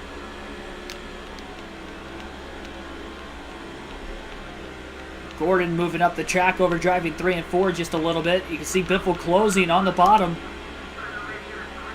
So they both get around Cope through 3 and 4 that time. Biffle may be able to get to the inside of the 24 of Gordon. Gordon again pushes a bit wide in the middle of 1 and 2. Biffle to the inside for second. About 0.8 of a second off the lead now. Biffle is clear into turn 3. Now he goes up the track and Gordon's going to try a crossover.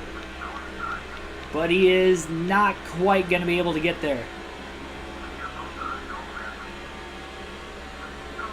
Anthony Hernandez, welcome to the stream.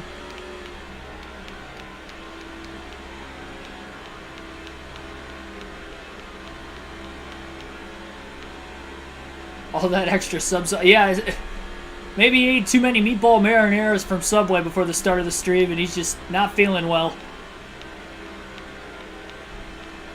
Subway, of course, the primary sponsor for the 16 team today.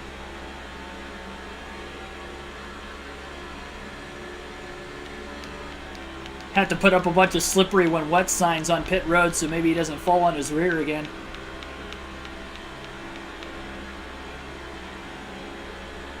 Rest of the crew's going to be like, why is this out here? Oh yeah, the Jack guy keeps falling over.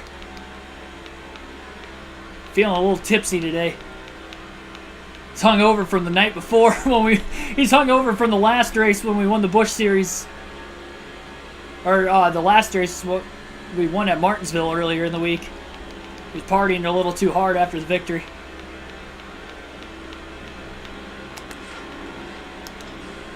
I gotta say, Jeff Gordon's looking really strong all of a sudden. Even though Biffle passed him, Gordon's not going away at all. Biffle closing in on Dale Earnhardt Jr. through turns 3 and 4, and we are about to have about a 3-car battle for the lead. Between Dale Jr., Greg Biffle, Jeff Gordon, each of the top 3 in points. The top 2 a lot closer to each other. Gordon's probably going to need a DNF out of both Greg Biffle and Dale Jr. if he's going to want to catch him.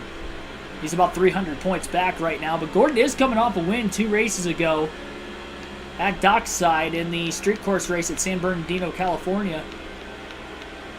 In his home state, of course. He has 4 wins on the season. Biffle with 11, Dale Jr. with 1. Tony Stewart has 3. And he's back to 4th in points after Kenseth blew an engine in the last race.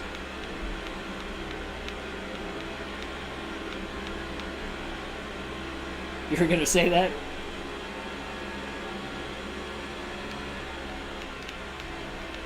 Yeah, a 2-car race for the most part today is all of a sudden turned into about a 3-car race. And if Biffle takes too long to get around Dale Jr., Jeff Gordon might be there for the taking. Look how low Jr.'s running, though, on the front stretch. Trying desperately to keep the 16 behind him. Biffle's a little tighter, though, in the dirty air with making that wedge adjustment. It's mainly going to help him on the long run speed, though, where he was getting looser in the second half of the tire stint. Probably shouldn't have a problem with being loose anymore.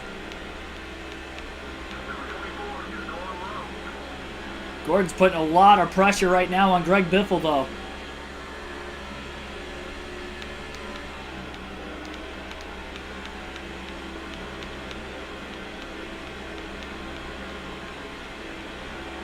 I don't know where exactly he was born. I know he grew up in California. He might have been born in Indiana, but... Or maybe he was born in California and grew up in Indiana. It was one or the other, though. I always remembered him being a California native.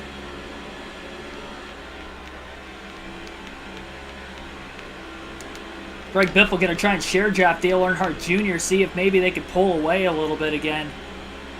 Create some separation. Biffle's got so much pressure behind him, he's more worried about Jeff Gordon than what he is trying to get around Dale Earnhardt Jr. As fast as Gordon is, I don't think Biffle wants to see Gordon take the lead. Might drive away with this one. Well, Gordon was very good at Atlanta in this time period of NASCAR as well. Really, Hendrick Motorsports as a whole.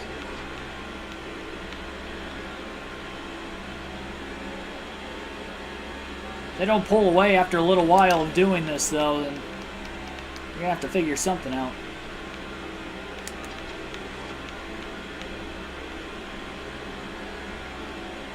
There's a really big break in the lap traffic. These guys haven't caught a lap car since making their way off of pit road. At least Dale Jr. hasn't, and still got quite a ways before the next lap cars in front of these guys. It was California? Gotcha.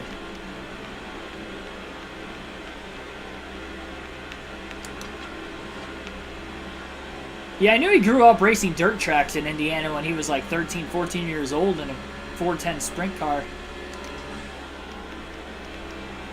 I've heard stories about that from my grandpa because he owned sprint car.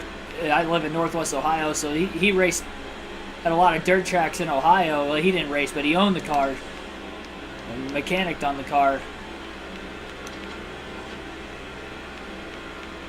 as well. But they always raced in Ohio, and Jeff Gordon would end up every now and then coming in. He was like 14 years old. Raced at local dirt tracks.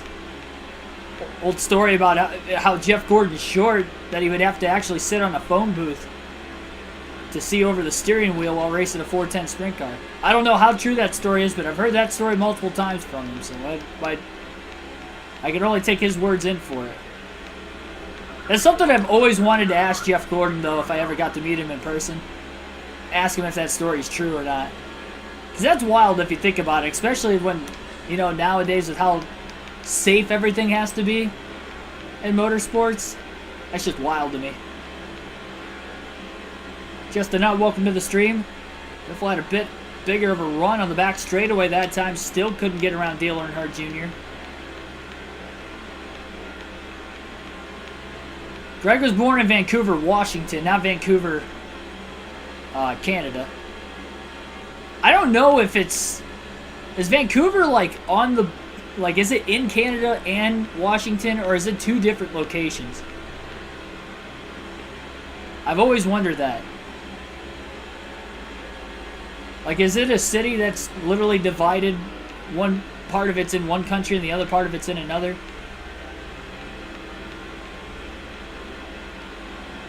Always wondered that.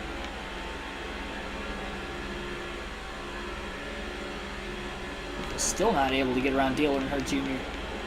Gordon's still there, yeah. These guys are not pulling away by any means.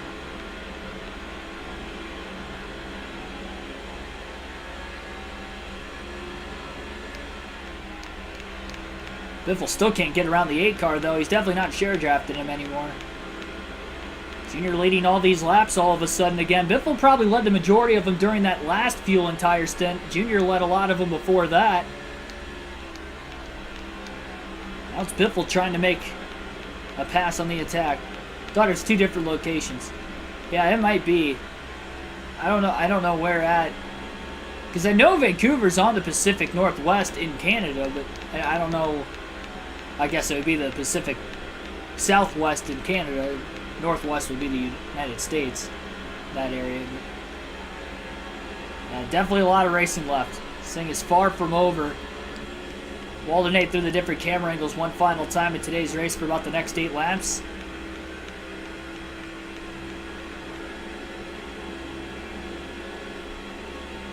Is Greg Biffle going to be able to find a way to get around Dale Earnhardt Jr. for the lead anytime soon? And also, with these adjustment changes, will it tighten the car up just a little bit more and give Greg Biffle a little bit more speed on the longer run? We'll have to figure that out pretty soon here as well. Victory Lane Videos and Productions, welcome to the stream. Dale Jr. win at Atlanta. I think so, but I'm not sure what year. Was it 06? 05? I think it was 05 or 06. I don't think it was 06, because I think the only race he won that year was Richmond, if I'm not mistaken. Maybe it was 05. And the leaders are about to get into lap traffic as well. It's definitely going to be a very, very big difference maker here. What is again turned into a 3-stop race. Oh, 2004. Okay. So it would have been the spring one. The spring race in 04.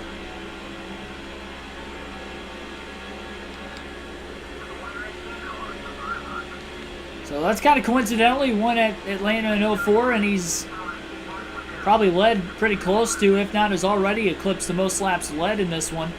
He wouldn't have locked it in by any means yet.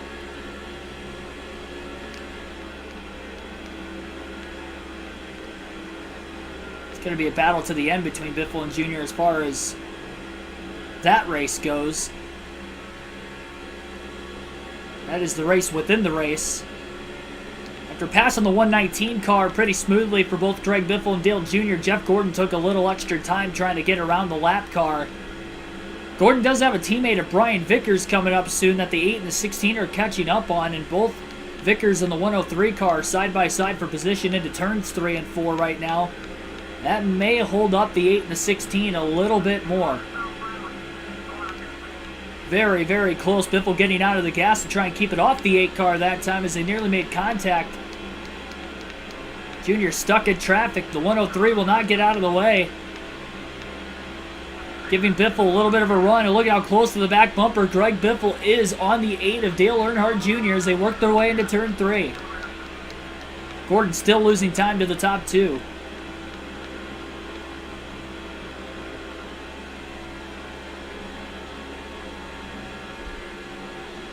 Yeah, 2004 was definitely Dale Jr.'s most winningest season in his NASCAR Cup Series career. Only on this season, maybe his most consistent as far as NASCAR 05, the video game, goes. He's only won 1 race this year. He's looking for a second tonight, and as we push later into the season, he's definitely a threat to win more. Derek Booth, welcome to the stream. A lot of lap traffic in front of the leaders right now. There is nowhere for Dale Jr. and Greg Biffle to really go to get around these guys. Biffle trying not to run into the back of the 8. He doesn't want to cause an accident. Lap 200 in this race. Maybe a chance for Jeff Gordon to catch up unless he continues to struggle in lap traffic even more than what the top 2 have. So far, definitely seems to be the case. Junior a bit off the bottom that time. Through turns 3 and 4. We'll go back to the far chase cam for the remainder of the 125 laps in today's race. Junior win at Richmond in 04, I believe he did. I think he won there 3 times in his career, if I'm not mistaken.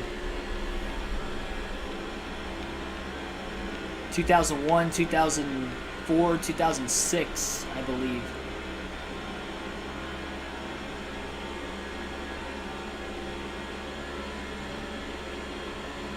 Correct me if I'm wrong down in the chat. I wasn't part of Junior Nation, so I don't know that 100%.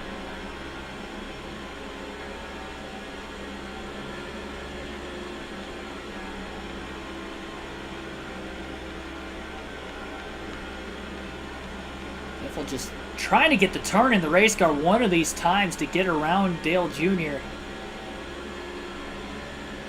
I almost wonder if Jeff Gordon might have pitted before the 8 and the 24, or the 16, and that's why he could have potentially caught up. Although, again, if we didn't hit lap traffic, I'm sure he'd still be there with the 8 and the 16 car.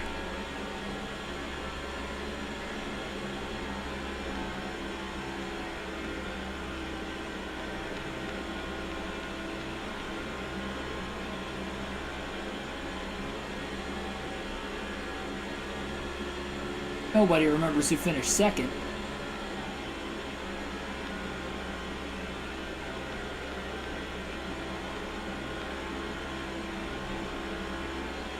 $2000?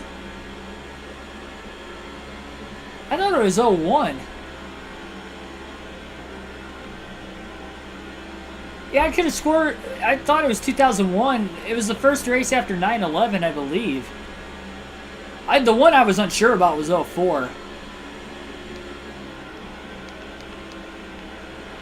Junior stuck on the outside behind the lap car of Casey Mears, but so is Biffle behind Junior. He couldn't get the car to turn to the bottom of the track. I thought it was 01, the first race after 9/11 at Richmond. Oh, no, that was Dover. I'm sorry. That was Dover, not Richmond. My bad on that one. Biffle underneath Dale Earnhardt Jr. Jr. really trying to pinch the 16 on the bottom, and he makes contact with him. Contact is made after Dale Jr. squeezes the 16 of Greg Biffle. Still side by side on the backstretch. This is definitely the hard race, and that could bring Jeff Gordon back into it again. Off of turn 4. Jr. will lead this lap at the line. Into turn 1. Biffle still on the bottom. Dale Jr. on the outside.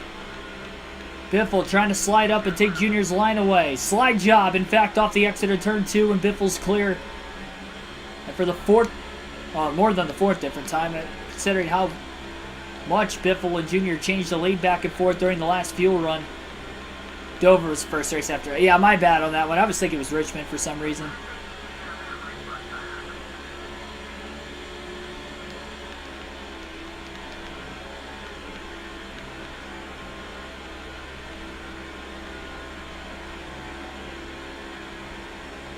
So Biffle pit at lap 168.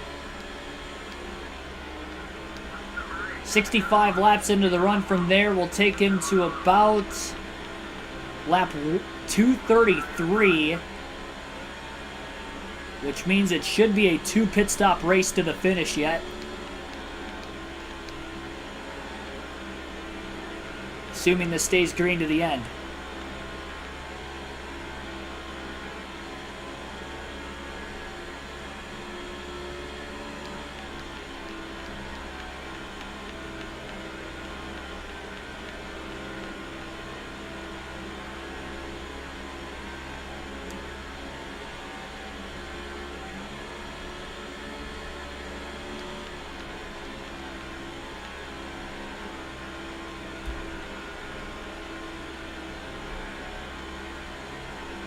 Back to a 2-car battle for the lead again between Greg Biffle, Dale Earnhardt Jr., just like it has been for most of the race.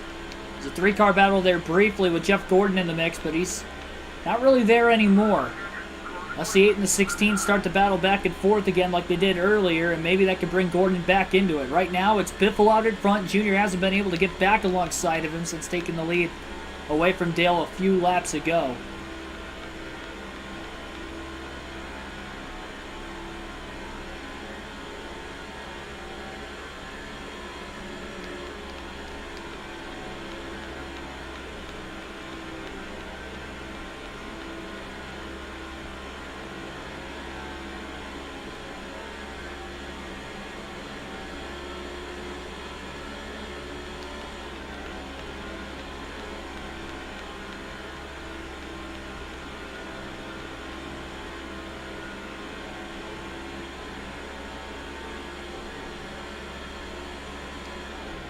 Running gone, Jeff Burton side by side.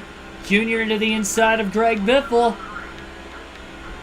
Tight racing off of turn 4 as Biffle will lead this lap at the line. Trying to pinch the 8 car as much as he can. They haven't made contact yet. Into 1 and 2. Biffle in the dirty air behind his teammate Burton. Jr. slides up the track, nearly gets into Burton. Now they're 3 wide off of turn 2. Biffle side drafting, squeezing the 8. Maybe a bit of contact. Jr. never let a lap in that transition, but Biffle is back in the lead again.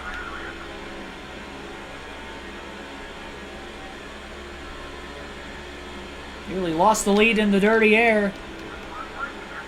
Dealing with the 77 car of Gone in front of him still. Through turns 1 and 2. Jr. trying to pick Biffle behind the 77 of Gone. Biffle doesn't want to let that happen as he chops the 8 off into 3.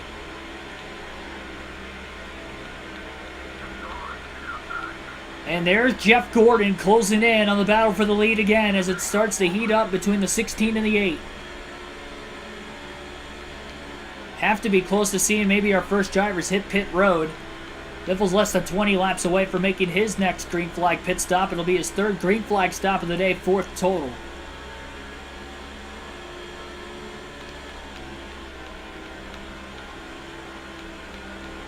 Should be in the window to make it on 2 stops to the end from here. We'll have 110 to go at the line. So if he did get a caution right now, it wouldn't really put anybody at risk of not being able to make it on 2 stops. They'll all be able to easily make it.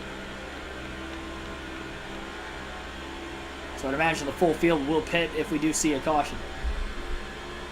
Maybe see some lap cars stay out trying to take the wave around, but that would be about it.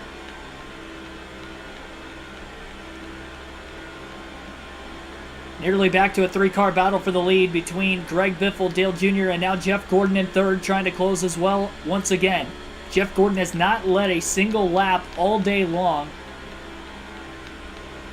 through over 217 laps into this race. And most of them have been led by just Dale Jr. and Greg Biffle. Jimmy Johnson led about 3 or 4 laps before a caution came out earlier. Brian Vickers led the first 3 laps of the race after qualifying second.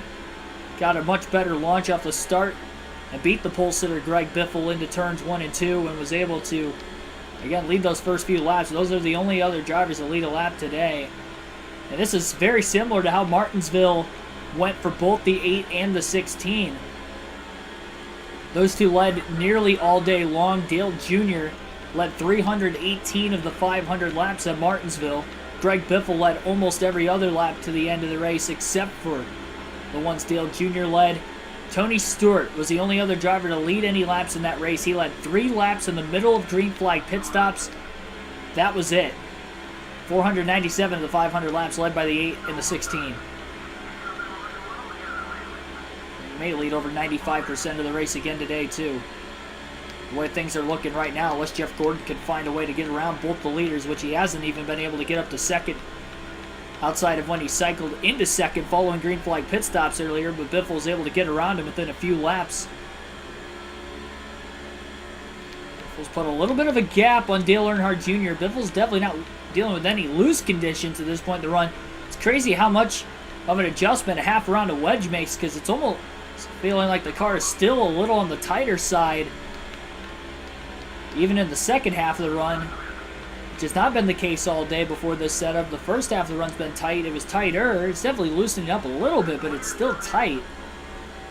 If you move it back, we saw how loose it was for Biffle. Loose fast if you could hang on to it, but I don't think he wants to risk that this late in the race. He's kept the car clean so far. He'd like to keep it that way, worst case scenario.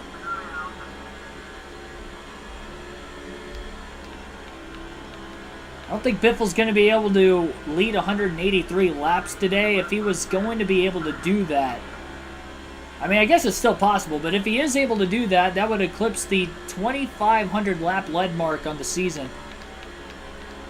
And still 12 races to go on this Cup Series season after the conclusion of tonight's race.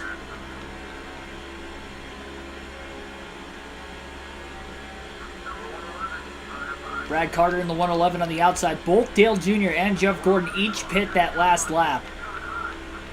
It was at lap 221 where they both pit at the same exact time.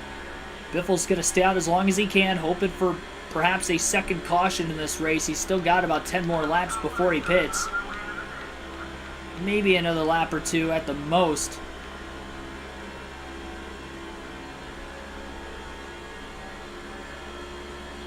Definitely won't be able to make it on one more stop, though.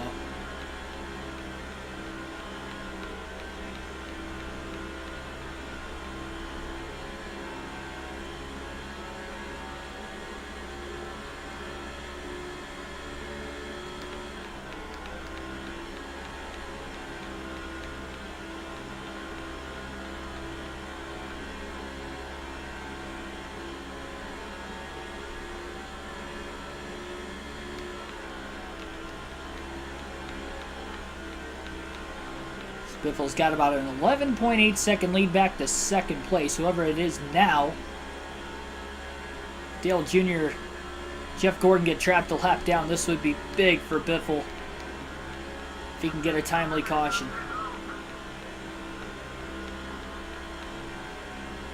Wild card race at Old Spice Speedway is next on the season. 500 miles on a road course, 333 laps next week on Thursday night. And I can guarantee you that stream is going to be starting at 5 o'clock instead of 6. And it still might not get over until about 10. I'm not kidding you guys. It is. I would not be surprised if that race takes us 5 hours to get done. It may very well be the longest race in channel history. Our longest so far, 5 hours, 6 minutes, Talladega road course. because they had 36 cautions. The stream itself wasn't quite that long, but the race in elapsed time virtue of this game was. And if we even get a few cautions in that Old Spice Speedway road course race, which I'm sure we will with that many laps on a road course, yeah, we are definitely going to set a record. It's definitely going to be the longest actual race for myself on the season.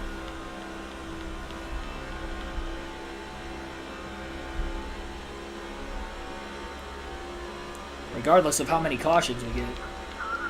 Guaranteed it's going to be longer than the Coke 600, which took just over 3.5 hours.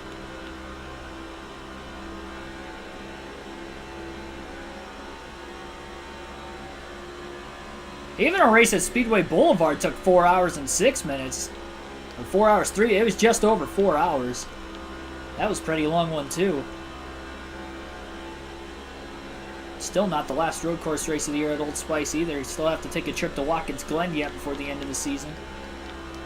I believe it's the last fantasy road course race of the year. But we still have another fantasy track yet to go to. The Levi Strauss Signature Speedway for a 400 lap race on a half-mile triangular oval. A short track there. 14 likes on the stream tonight. Like and subscribe for more daily NASCAR content. We are just over 2 hours into today's race at the Atlanta Motor Speedway, and we are rocketing through this race so far with just less than 100 laps to go. Greg Biffle is the leader. He's got a 1-lap lead on the field because he has not made his third pit stop under green flag conditions. It would be the 4th pit stop total in the race today when he does end up making the stop. Waiting to see if we get a caution in the middle of this green flag run.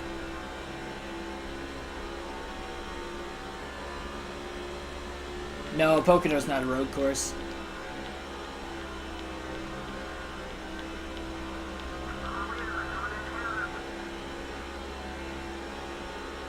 Any lap cars that are still having to pit are on pit road right now. Biffle's going to stay out to lap 234. This will be a 66 lap green flag fuel run this time. Cars One Boy, welcome to the stream.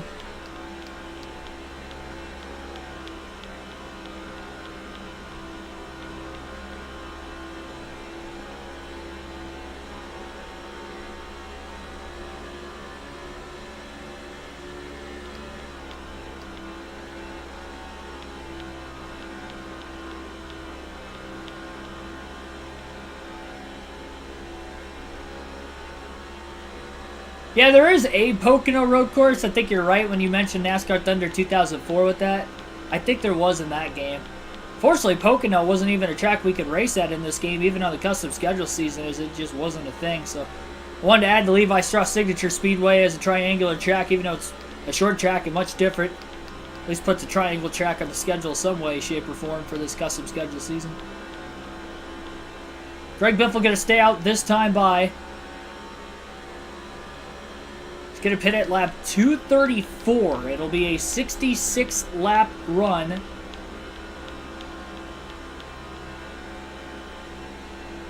This will be 1 lap further than what Greg Biffle's taken any fuel and tire stint so far in the race today.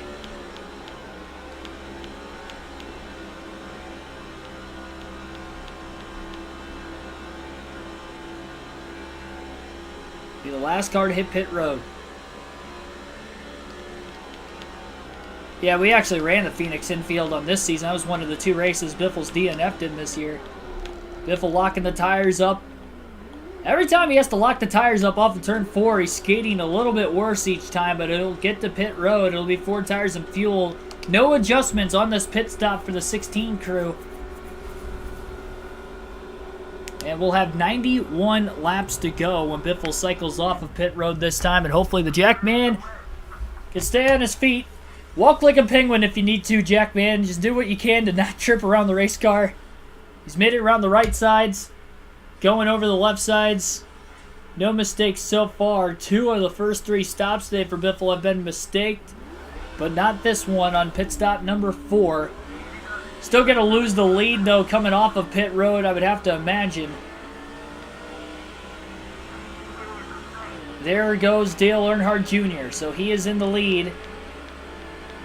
Jeff Gordon is going to not quite beat it second. That was Terry Labonte. So Gordon not quite as fast during that stop. Maybe he was caught up in lap traffic again. But considering Biffle pitted exactly 13 laps after Dale Jr. and Jeff Gordon, the fact he's only 1.2 seconds off the lead is actually pretty impressive. That was definitely the best stop of the night for the 16 crew. We'll try to keep it going.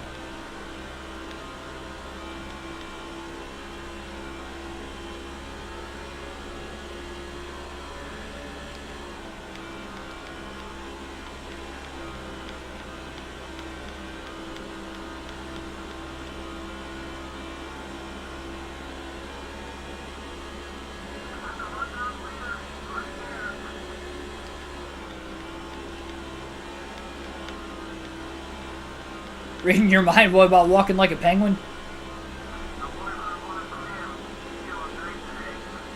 Man's got to do what man's got to do.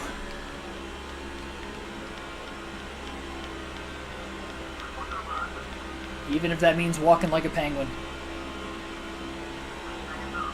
While trying to jack the car up on the racetrack.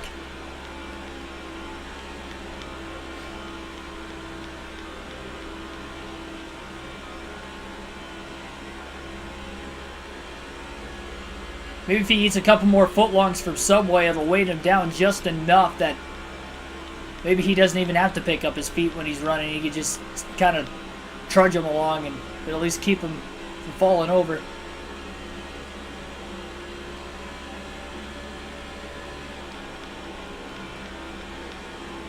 Michelle Weeks, welcome to the stream. Sorry, Michael Weeks. We have a Michael and a Michelle in the chat.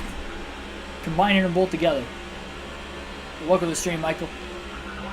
Very tight racing there. Biffle just gets underneath of Robbie Gordon, Ricky Rudd, who are battling for the free pass position. Terry Labonte closing in on him as well.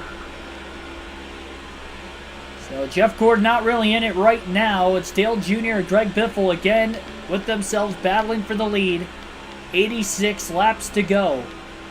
Jr. out in front, left a lot of bottom open through 1 and 2. Biffle gets into Dale Jr.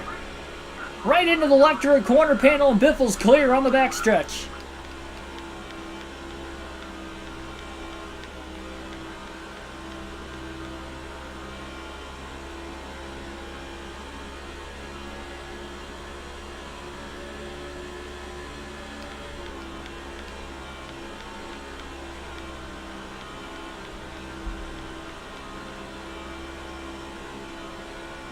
I don't think Dale Jr. would have appreciated that contact from Greg Biffle. We'll see what he does when he gets back to the 16.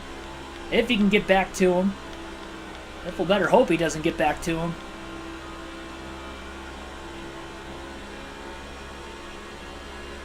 .84 to go. Again, still one more pit stop left before the end of the race.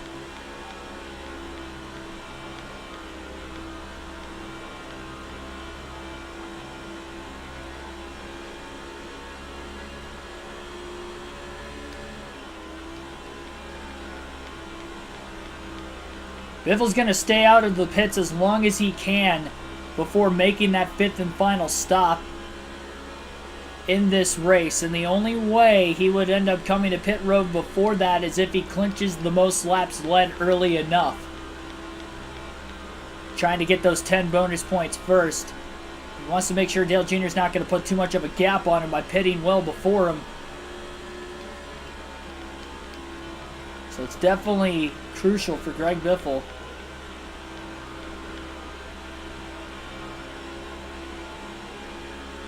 To try and hold on to this lead as much as he can.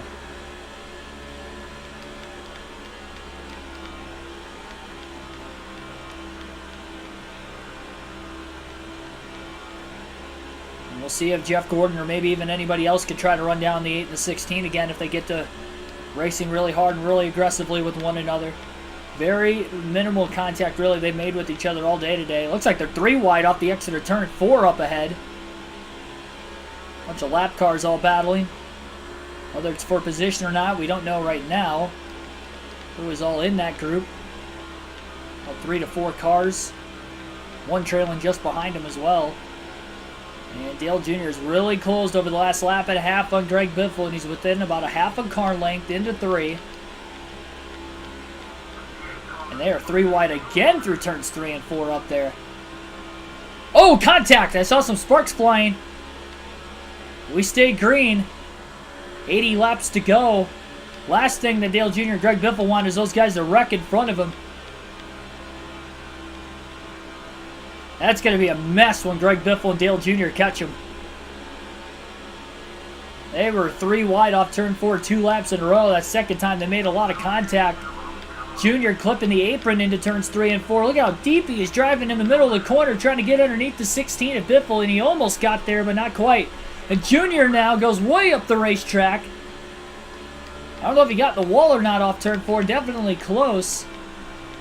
And there's more contact up there. See some more sparks flying.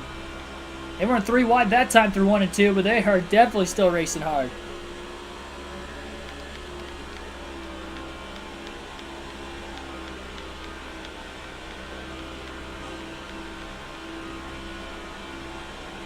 Biffle and Jr. are hoping, hopefully they give enough room for these two to race around him. Maybe Jr. can even use one of those lap cars as a pick to get around Greg Biffle as well. So they've been racing hard a lot in the second half of this race today, and they're only going to continue to race harder and harder as we ramp things up closer to the finish. With the championship hanging in the balance for these two. But they got to make sure not to take each other out because Gordon's right there in third, and he needs a DNF out of Biffle and Jr. before the end of the season if he's going to want a shot to win the title. One DNF and he'll definitely have an opportunity. Otherwise, he may be in danger of losing points again in this race to both the 8 and the 16 with him not leading a lap. A lot of laps led for both the 8 and the 16 today. One of these two are going to get 10 bonus points. The other one will get just 5. Tough telling right now, though. Lap 250 at the line. 75 laps to go this time by. And the field window will open up in about another 9 or 10 laps.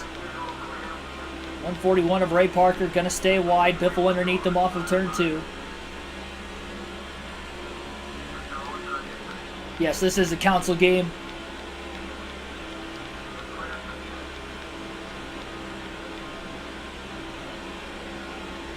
Looks like Dale Jr. is going to clear Ray Parker at the start-finish line that time as well. Scott Riggs, 3 wide right now. Bo Banks on the outside. Biffle clears them both off the exit of turn 2. Dale Jr. stuck behind them both into 3. Jr. riding more of that middle lane through 3 and 4 as he loses a little bit of ground to Greg Biffle again. 74 laps to go. Biffle almost a half a second ahead of Dale Jr. Jamie McMurray staying wide through turns 1 and 2 now. It'll be the first car lap down once Biffle gets around, and Biffle aggressively side drafting McMurray on the backstretch. Wants to get around the 42 as quickly as possible. Drives it in deep into turn 3 and 4, and he will. I'm playing this on a I don't know what that was. I tried to play this, or I am playing this on a PS2. Got my mind all scrambled there for a second. I don't know what happened. The long green flag runs in these games will do that to you, I guess. One caution, but it was back at lap 36 for Bobby Labonte spinning off the exit of turn 2 all on his own. It was a single car accident. Everybody else is able to get through unscathed. Haven't seen Bobby Labonte in the race since. I wonder if he DNF'd after the hit.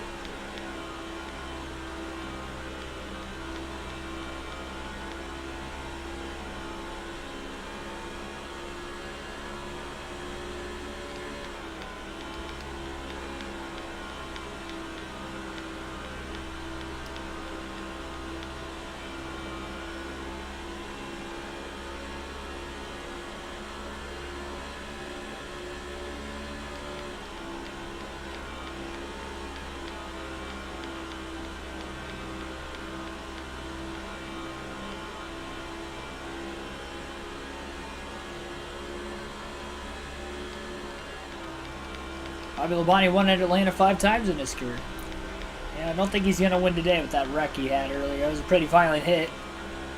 Had to have taken a lot of speed out of the race car.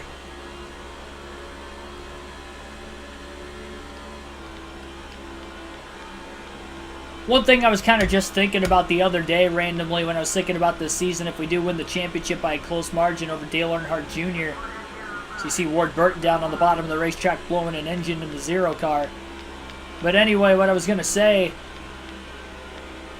was that if Biffle wins the championship by a close margin over Dale Earnhardt Jr., you can look back to that Talladega race under the lights where Biffle flipped and still finished the race in 12th. Very lucky not to DNF in that one. And that could be the difference maker, him not DNFing that day. Especially Dale Jr. finishing 27th and still gaining and pulling away points on Jr. in that race.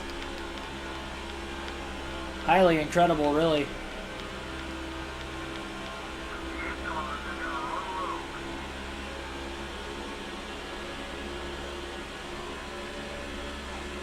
Dale Jr. had a big run through 3 and 4 that time as he pulls back in on the 16 of Biffle again.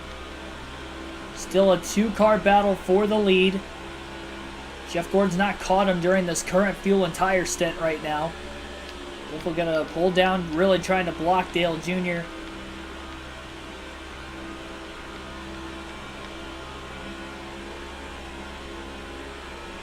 Jr. barely keeps it off the wall on the exit of turn 4. Oh, Biffle slides. He really overdrove 1 and 2, and up the track he goes. That was just a mistake from Biffle. He keeps it off the wall himself, barely. Not enough, though, for Dale Jr. Jr. overdriving 1 and 2. Biffle hooks the white line. That time he didn't get extremely loose.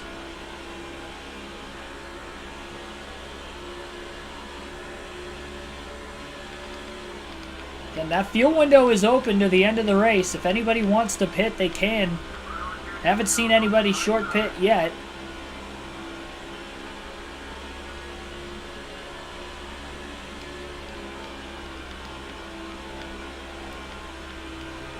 As far back as Jeff Gordon is after that most recent pit stop, if I were him, I'd short pit.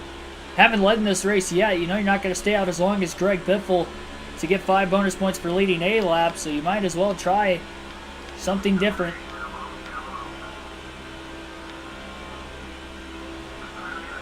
Still haven't seen anybody pit yet. A lot of blocking going on. Biffle just trying to mimic and predict the line that Dale Jr. is going to run exactly into the corners. Put Jr. in the most unstable position maybe in dirty air. Biffle possibly can. Of course, it's pretty much a fight for the bottom anyway at this stage at Old Atlanta. We haven't seen really a pass on the outside all day today. Bottom has been the way to go. Just don't want a car to get underneath you.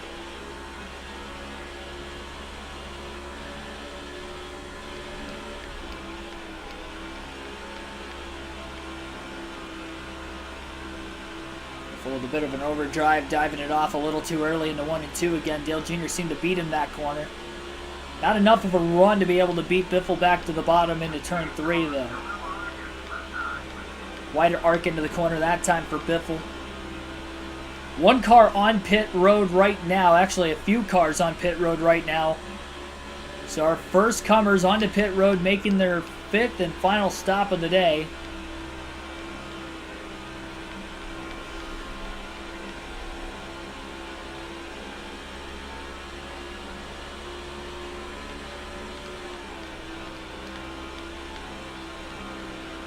Dale Earnhardt Jr., Greg Biffle continue to battle for the lead. More cars on pit road and just leaving the pits right now.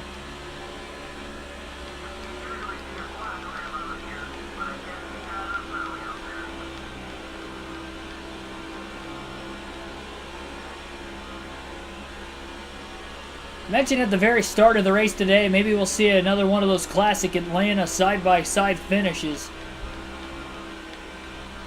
The way Dale Jr. and Greg Biffle have been racing, not only in this race all day long, but just the season both drivers have had. How crazy would that be in one of the races looking back at the end of the season in this battle for the championship? Biffle trying to beat the 8 again. It seems like whenever Dale Jr. beats Greg Biffle, he's typically not winning. Only at the Texas road course that was the case. Biffle finished 6th that day. Dale Jr. got his first and still only win on the season. And that was about right at the halfway mark on the year. 6 or 7 races to go. Now at race 24 though. Still trying to get back to victory lane. Really since that win he actually fell off a little bit, having a couple finishes outside the top 10 since then.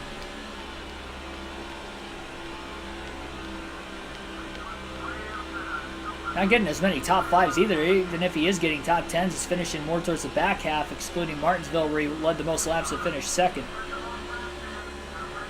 So there it is. Greg Biffle has just clinched the most laps led that time by at the start-finish line.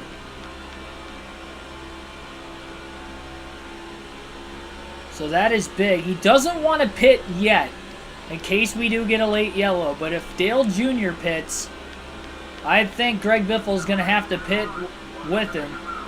Problem is, with Jr. being at 2nd, Biffle's not going to know when Dale Jr. pits until the following lap.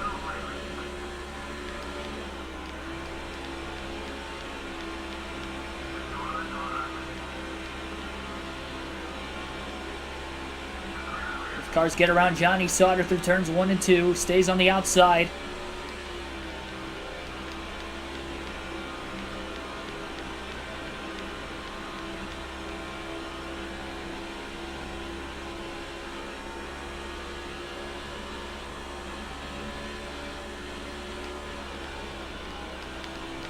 Last thing Biffle would want is a caution too. How bad his pit crew has been for the most part today.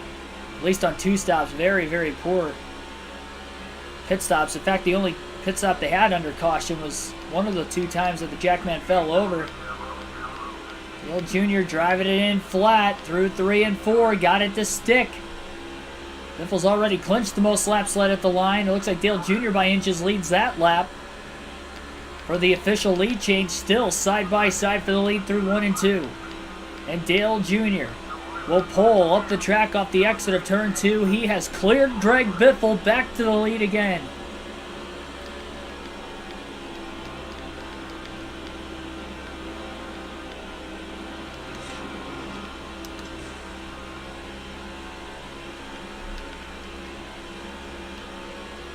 Biffle can't get the run. He chopped off the exit of turn 4 maybe a little too much and too early that time.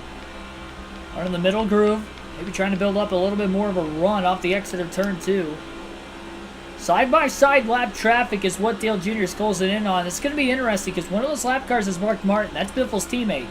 Next car in front of Martin, though, is Michael Waltrip. That's Dale Jr.'s teammate. What team orders are going to play in effect here? Martin's already 1 lap down. I think Michael Waltrip is the last car in the lead lap. 119 loses another lap that time on the front stretch. Biffle to the inside of Jr. Side by side for the lead. Lap cars up ahead are just side by side as well. Biffle will clear Dale Jr. into turn 3.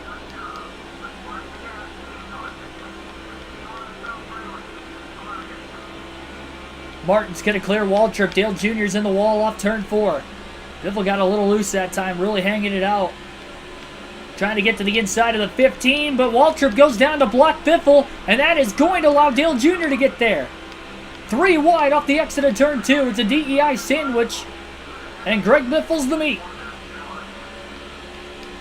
Into turn 3, still 3 wide, and Michael Waltrip might have just held Greg Biffle up enough that Dale Jr. is going to clear off of turn 4 as Waltrip gets into the wall back behind. We stay green. 51 laps to go, but Biffle will pull the crossover into turn 1. He slides up the racetrack, still sliding.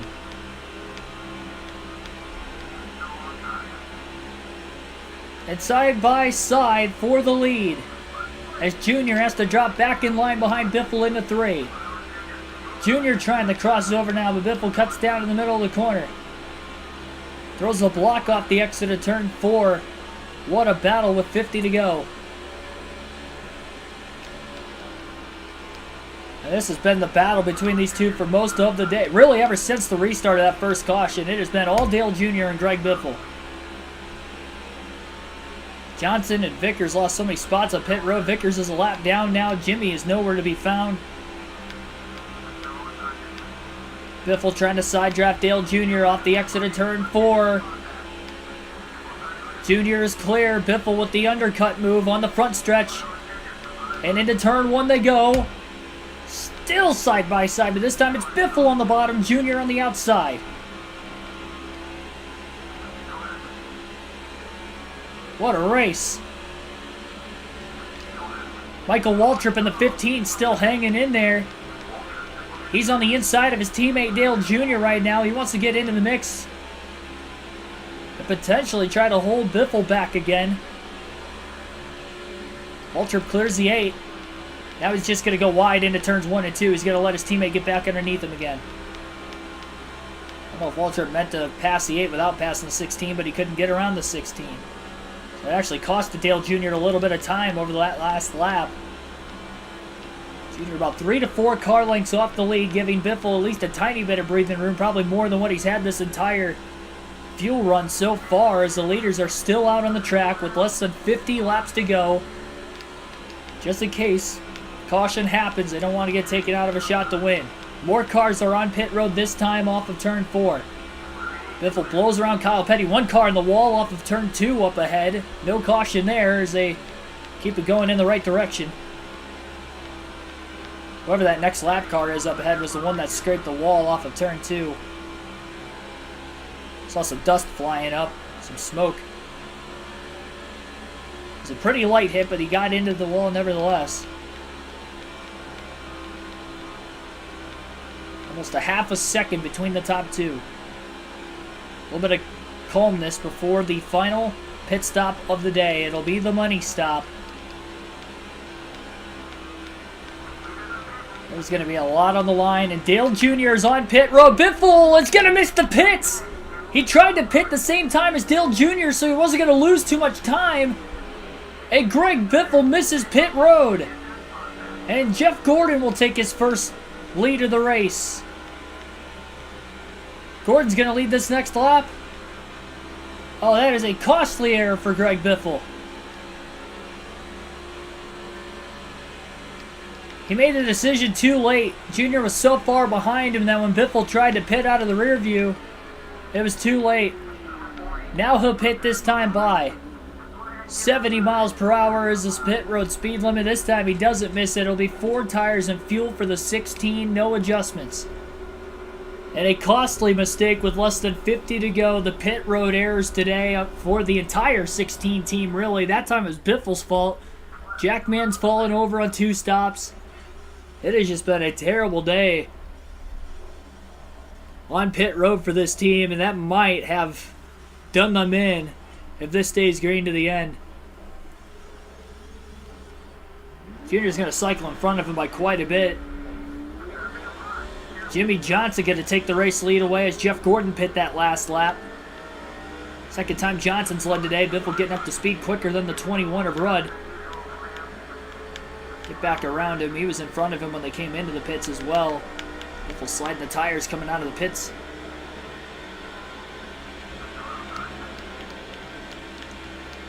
Those cold tires coming up.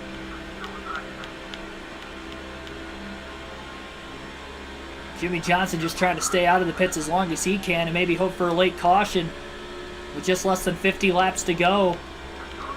Greg Biffle going to have to try to run down Dale Earnhardt Jr. I mean, he was even behind Jimmy Johnson and Jeff Gordon. He's on fresher tires than the 48. The 24 pitted only 1 lap after Biffle, so if Biffle misses the pits like that, I would not be surprised if Gordon's ahead of him as well. Won't know for sure. Biffle's fastest lap of the race so far today is a 29.291. He's going to have to put together some similar lap times consistently if he's going to want to catch Dale Jr.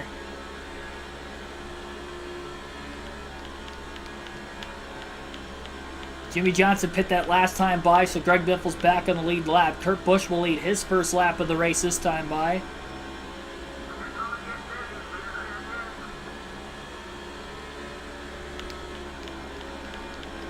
Kurt Busch now the 6th different leader today. Leading in the middle of green flag stops. He's still in the top 10 in points. So that'll give him 5 bonus points. Not mathematically out of the race for the championship, but definitely a long shot at this point in the season. Especially in comparison to his teammate, Greg Biffle, who leads the point standings. So we'll have 12 races to go following the conclusion of this race today. 39 laps to go for race leader Kurt Busch, who still has to make his final pit stop. Biffle's up to 7th right now, but Kurt's not the only car on the lead lap that still has to pit either. No telling exactly how far ahead Dale Jr. is on Biffle until Jr. cycles back to the lead after Busch decides to pit, as well as the rest of the cars in the top 5 that still haven't made their stop.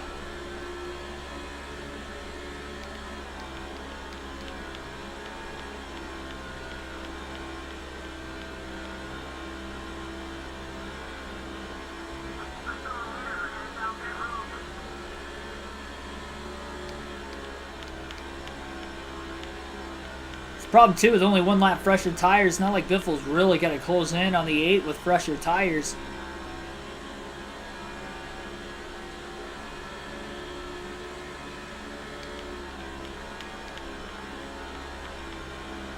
And 29.387 that last lap, a little less than 1/10 of a second off his fastest lap of the race. You need to keep those lap times up at a consistent pace. It's gonna be hard to do that as we get closer to the end of the race. Looks like Jimmy Johnson's still out ahead of Biffle for position as well. Kurt Busch is going to be pitting this time off of turn 4. Biffle back up to 6th. Jimmy Johnson is ahead. I would assume Gordon's still ahead. Dale Jr. would be ahead. There's Jamie McMurray coming out of the pit lane on the bottom of the track. Biffle to the outside into turn 3, trying to get around the 42 car. Not going to work. McMurray pulling up, trying to take the line away. The 16 right in the middle of the corner. That's going to cost Biffle. Biffle undercuts the 42 off of turn 4 now. Michael Waltrip is leading his first laps of the day today. Staying out of the pits longer than everybody else. Waltrip, the 7th different leader. He'll pit this time by off of turn 4, just enough to get 5 bonus points. He's borderline top 10 in the point standings. Trying to get his first career top 10 points paying finish. And Dale Jr. is back in the lead. Biffle's only 3.1 seconds behind him. That's not all that bad. We only have 35 laps to go.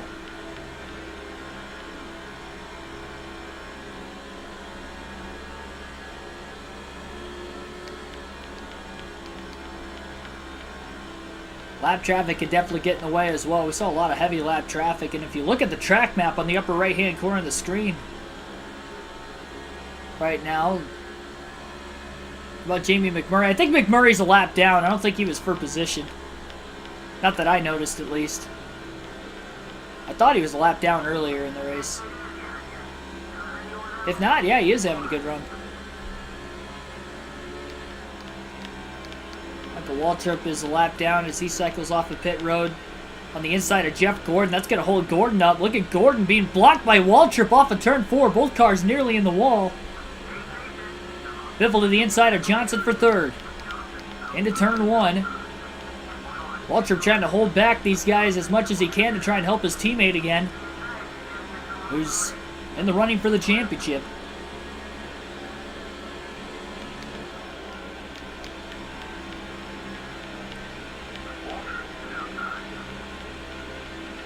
Biffle slides up in front of Waltrip off of turn 4. Made a very, very quick pass on Mikey. And needed to.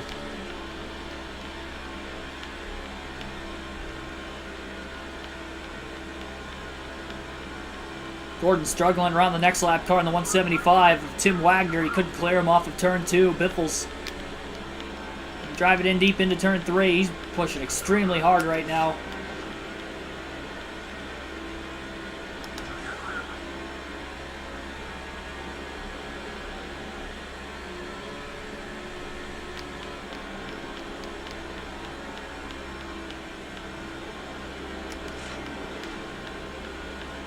Can't really force Gordon into a mistake right now, trying to intimidate him. These guys are only 2 seconds off the lead. I think Dale Jr. is struggling with the lap cars. His lap times have really dropped off. Biffle on the white line. Desperate move to try to get to the inside of the 24. He couldn't quite do it. 30 laps to go.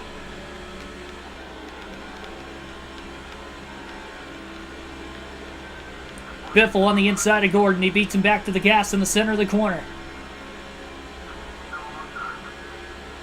This for second. All the pit road blunders today for Greg Biffle, and he's still got a shot. Junior's getting held up right now. Gordon's in the wall off turn 4. That's going to keep the pressure off of Biffle in the battle for second. I think he got tight up the track on the high side behind Johnny Sauter in the dirty air on the outside. Sauter, the rookie in the lap car. It was in Gordon's way. Gordon will get around him through 1 and 2. You can see all the lap cars up ahead that Junior's been having to deal with. Giving Biffle an opportunity to try and get back into this. Now Biffle's going to have to get through these cars as well. He's 1.3 seconds off the lead off of turn 4. 27 laps to go at the line. The 8 and 16 have battled back and forth multiple times already throughout the course of today's race. Gordon going to miss the bottom through 1 and 2 again. He's slipping back.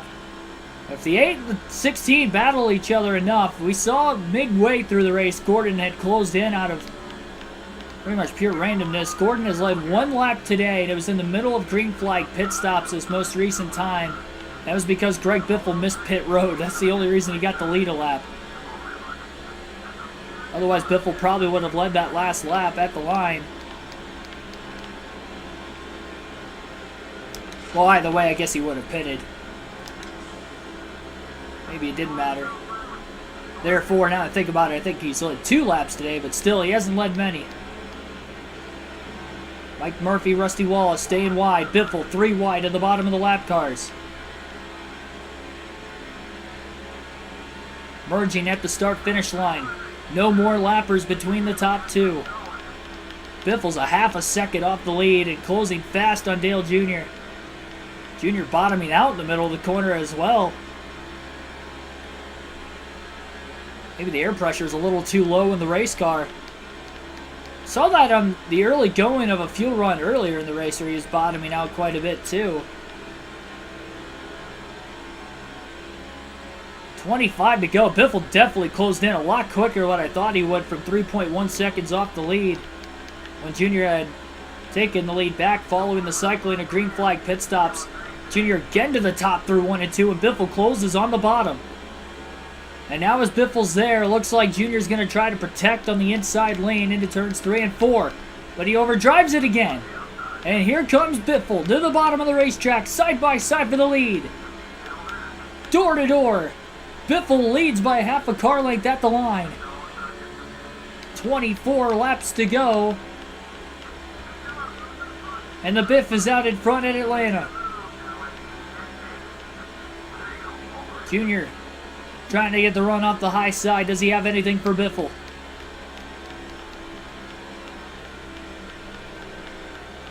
And will they battle enough for Jeff Gordon to potentially close in and have a shot to steal the win and try to gain at least a minimal amount of points on both Dale Jr. and Greg Biffle in the standings? Don't forget, he is 3rd in points. Even if he is a few hundred back. Got back in the gas a little too soon that time. Quick pull down to the bottom on the back straightaway to stay in front of Dale Jr. into turn 3. Jr. not quite going to get underneath the 16 that time. But he is not going away whatsoever. Biffle's just got to continue to try and hit his marks. Everybody's got to be perfect to the end now. Junior goes to the outside through turns 1 and 2, and he lost a little bit of ground. About 3 car lengths behind Biffle into turn 3 now. Sterling Marlin will be the next lap car. Marlin right in line behind another lapper as well.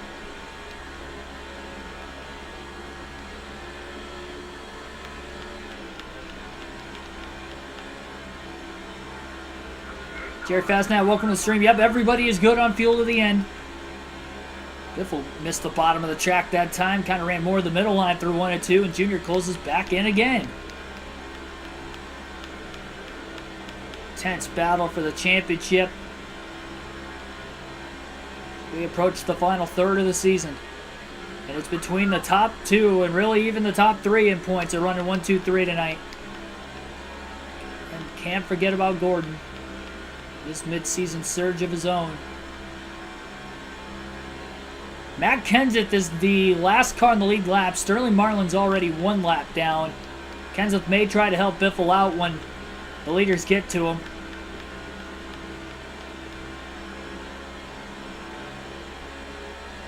Seen team orders kind of come into play a couple times already in this one. Biffle overdrives 1 and 2, and he's in the wall on the outside. So overdrove it. And Dale Jr.'s got about a 6/10 of a second lead. Marlin and Kenseth side by side in 3 and 4. Still 17 laps to go at the line. There's definitely time for Biffle to get back into it again. He made a mistake. All on his own.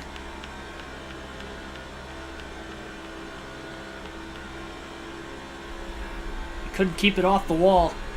Not at these high speeds. This is the fastest 1.5 miles on the circuit in this time period of NASCAR. Seen speeds of over 195 miles per hour at times entering turn 1 today. Kenseth back to the inside of Marlin on the front stretch, it looks like. Biffle at 195 miles an hour into turn 1 again that time. Will Matt Kenseth hold up Dale Earnhardt Jr.? Jr. did not clear Marlin off of turn 2. That's going to hold him up on the back stretch.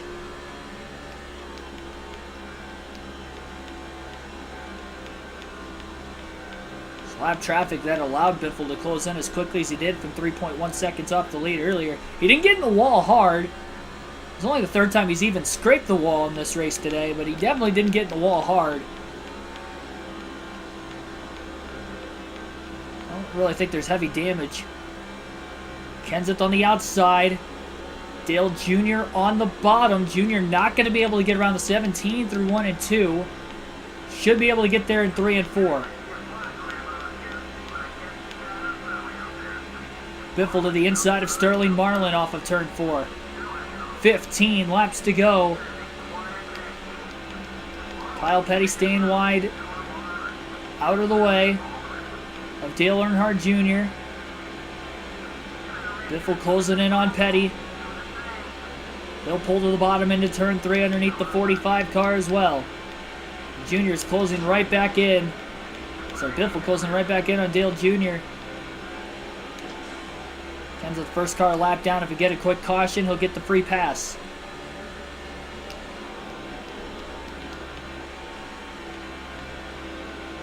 Green flag run would be just under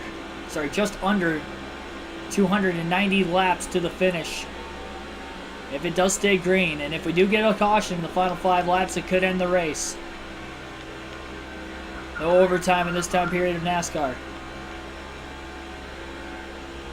Biffle Jr. side by side for the lead. Biffle a little loose off turn 4. Holds on. Jr. side drives him on the front stretch. Into turn 1 they go. Biffle hooks the white line perfectly that time. Clear off of turn 2.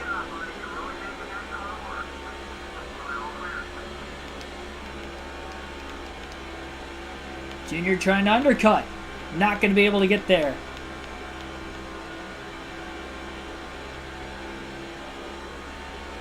That's cool, Derek. Going to the Indy 500 too. Maybe you'll see me there. Be there with my grandpa.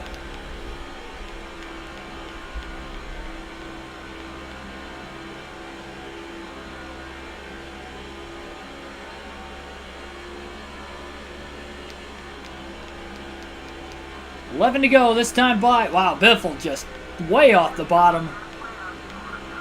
Junior's underneath. Very close quarters racing. Biffle wiggled up the track a little more off the exit. Trying to squeeze Dale Earnhardt Jr. Nearly making contact into turn 1. Biffle way up the track again. And Dale Earnhardt Jr. leads off of turn 2. So he'll be coming to 10 laps to go this time by. Biffle trying to find a way around him. Right behind the 8. Closes just a bit more again. On the front stretch. Biffle to the bottom into 1. Junior again on the outside. Back and forth they go. Biffle slide job and clear off of turn 2.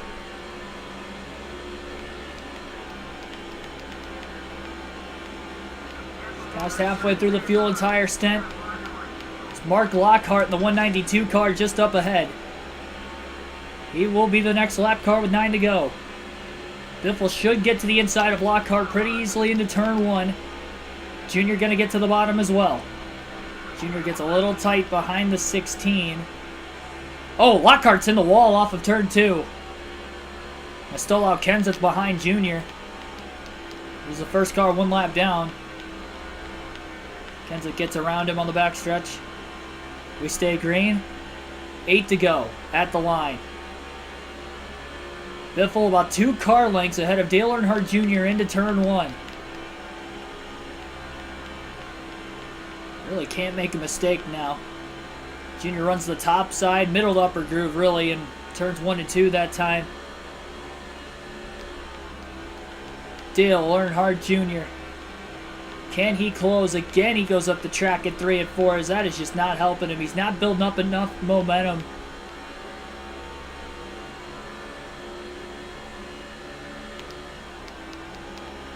He's getting desperate now. Matt Kenseth may get to the inside of the 8 car through turns 1 and 2. He is there, side by side between Kenseth and Dale Jr. And this is allowing Greg Biffle to get away. He's got over half a second lead. Look at Kenseth go up and block Dale Jr. off the exit of turn 4. And Jr.'s got to try to cross him over. The lead is almost 7/10 of a second with 6 to go. Team orders coming into play for Kenseth trying to hold up Dale Jr.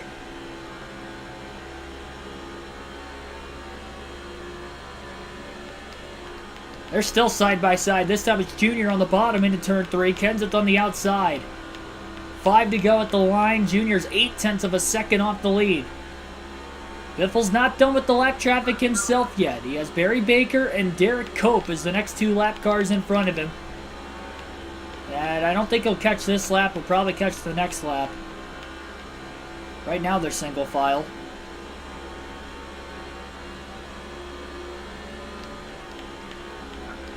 Junior's going to have to be perfect if he's going to catch Biffle. Right front tire definitely wearing out a little bit more in the 16. This point in the run, 4 to go. Caution comes out. The race is going to be over.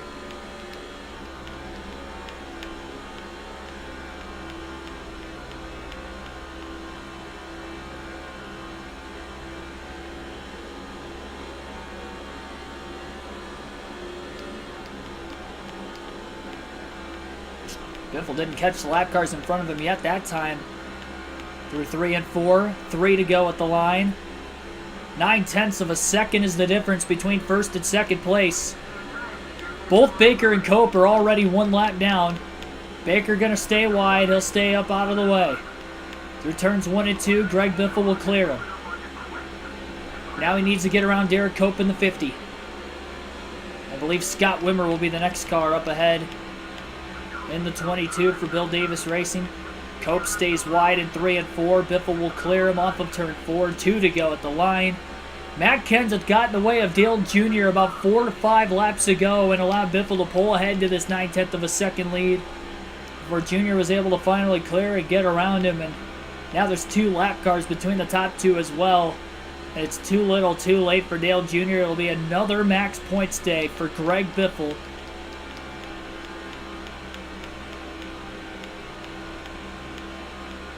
No pressure coming to the white flag. No cautions on the final lap.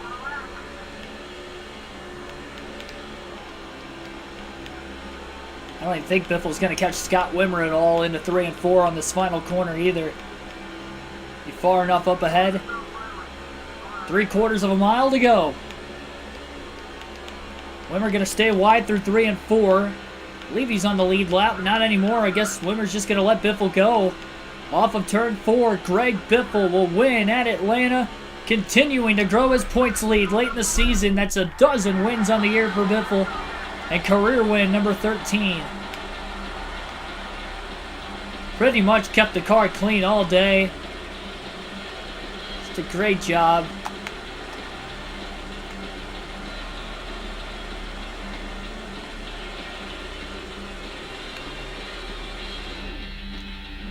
Does this mean kids eat free at both Golden Corral and Subway under the age of 10?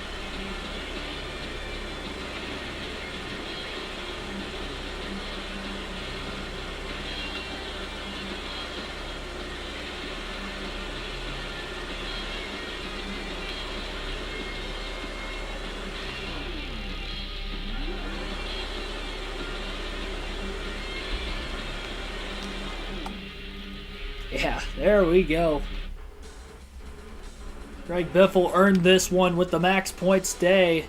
And if he led 183 laps, which I think he did at least lead that many with leading the most, that means that Greg Biffle will now have over 2,500 laps led this... Yeah, just barely, okay. 186 laps led today. That gives Greg Biffle 2,503 laps led in the season.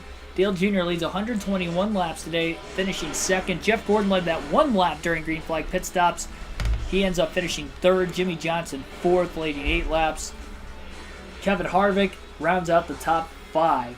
Kurt Busch in 6th, led 6 during green flag pit stops. Tony Stewart 7th, Ryan Newman 8th. Bobby Labonte, after wrecking, still finishes 9th today. And Dale Jarrett rounds out the top 10.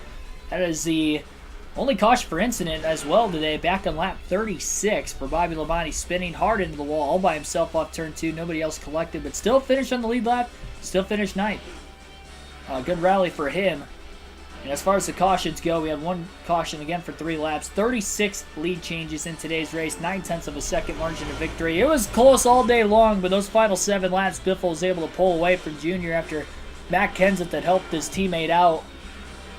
Maybe we were going to have a very close Atlanta finish. We were shaping up for it all 500 miles, but until those last 7 laps that Kenseth helped his teammate Biffle out, putting the race at ease a little bit earlier before the finish. And we didn't have many DNFs for a 500-mile race. Usually we see a lot of engine failures in the longer races on this game, but that is not the case today. Only Joe Nemechek, Ward Burton, and Ricky Craven blew an engine. Saw Ward Burton. I didn't see the other 2 blow an engine today, but they did. And then Sauter and 40th finished quite a few laps down. And that is going to wrap it up for this one. Like and subscribe for more daily NASCAR content. I'll see you guys tomorrow night at 8 p.m. Eastern Standard Time. Bristol, baby. Night race at Bristol for the Busch Series. It'll be 250 laps for the Food City 250.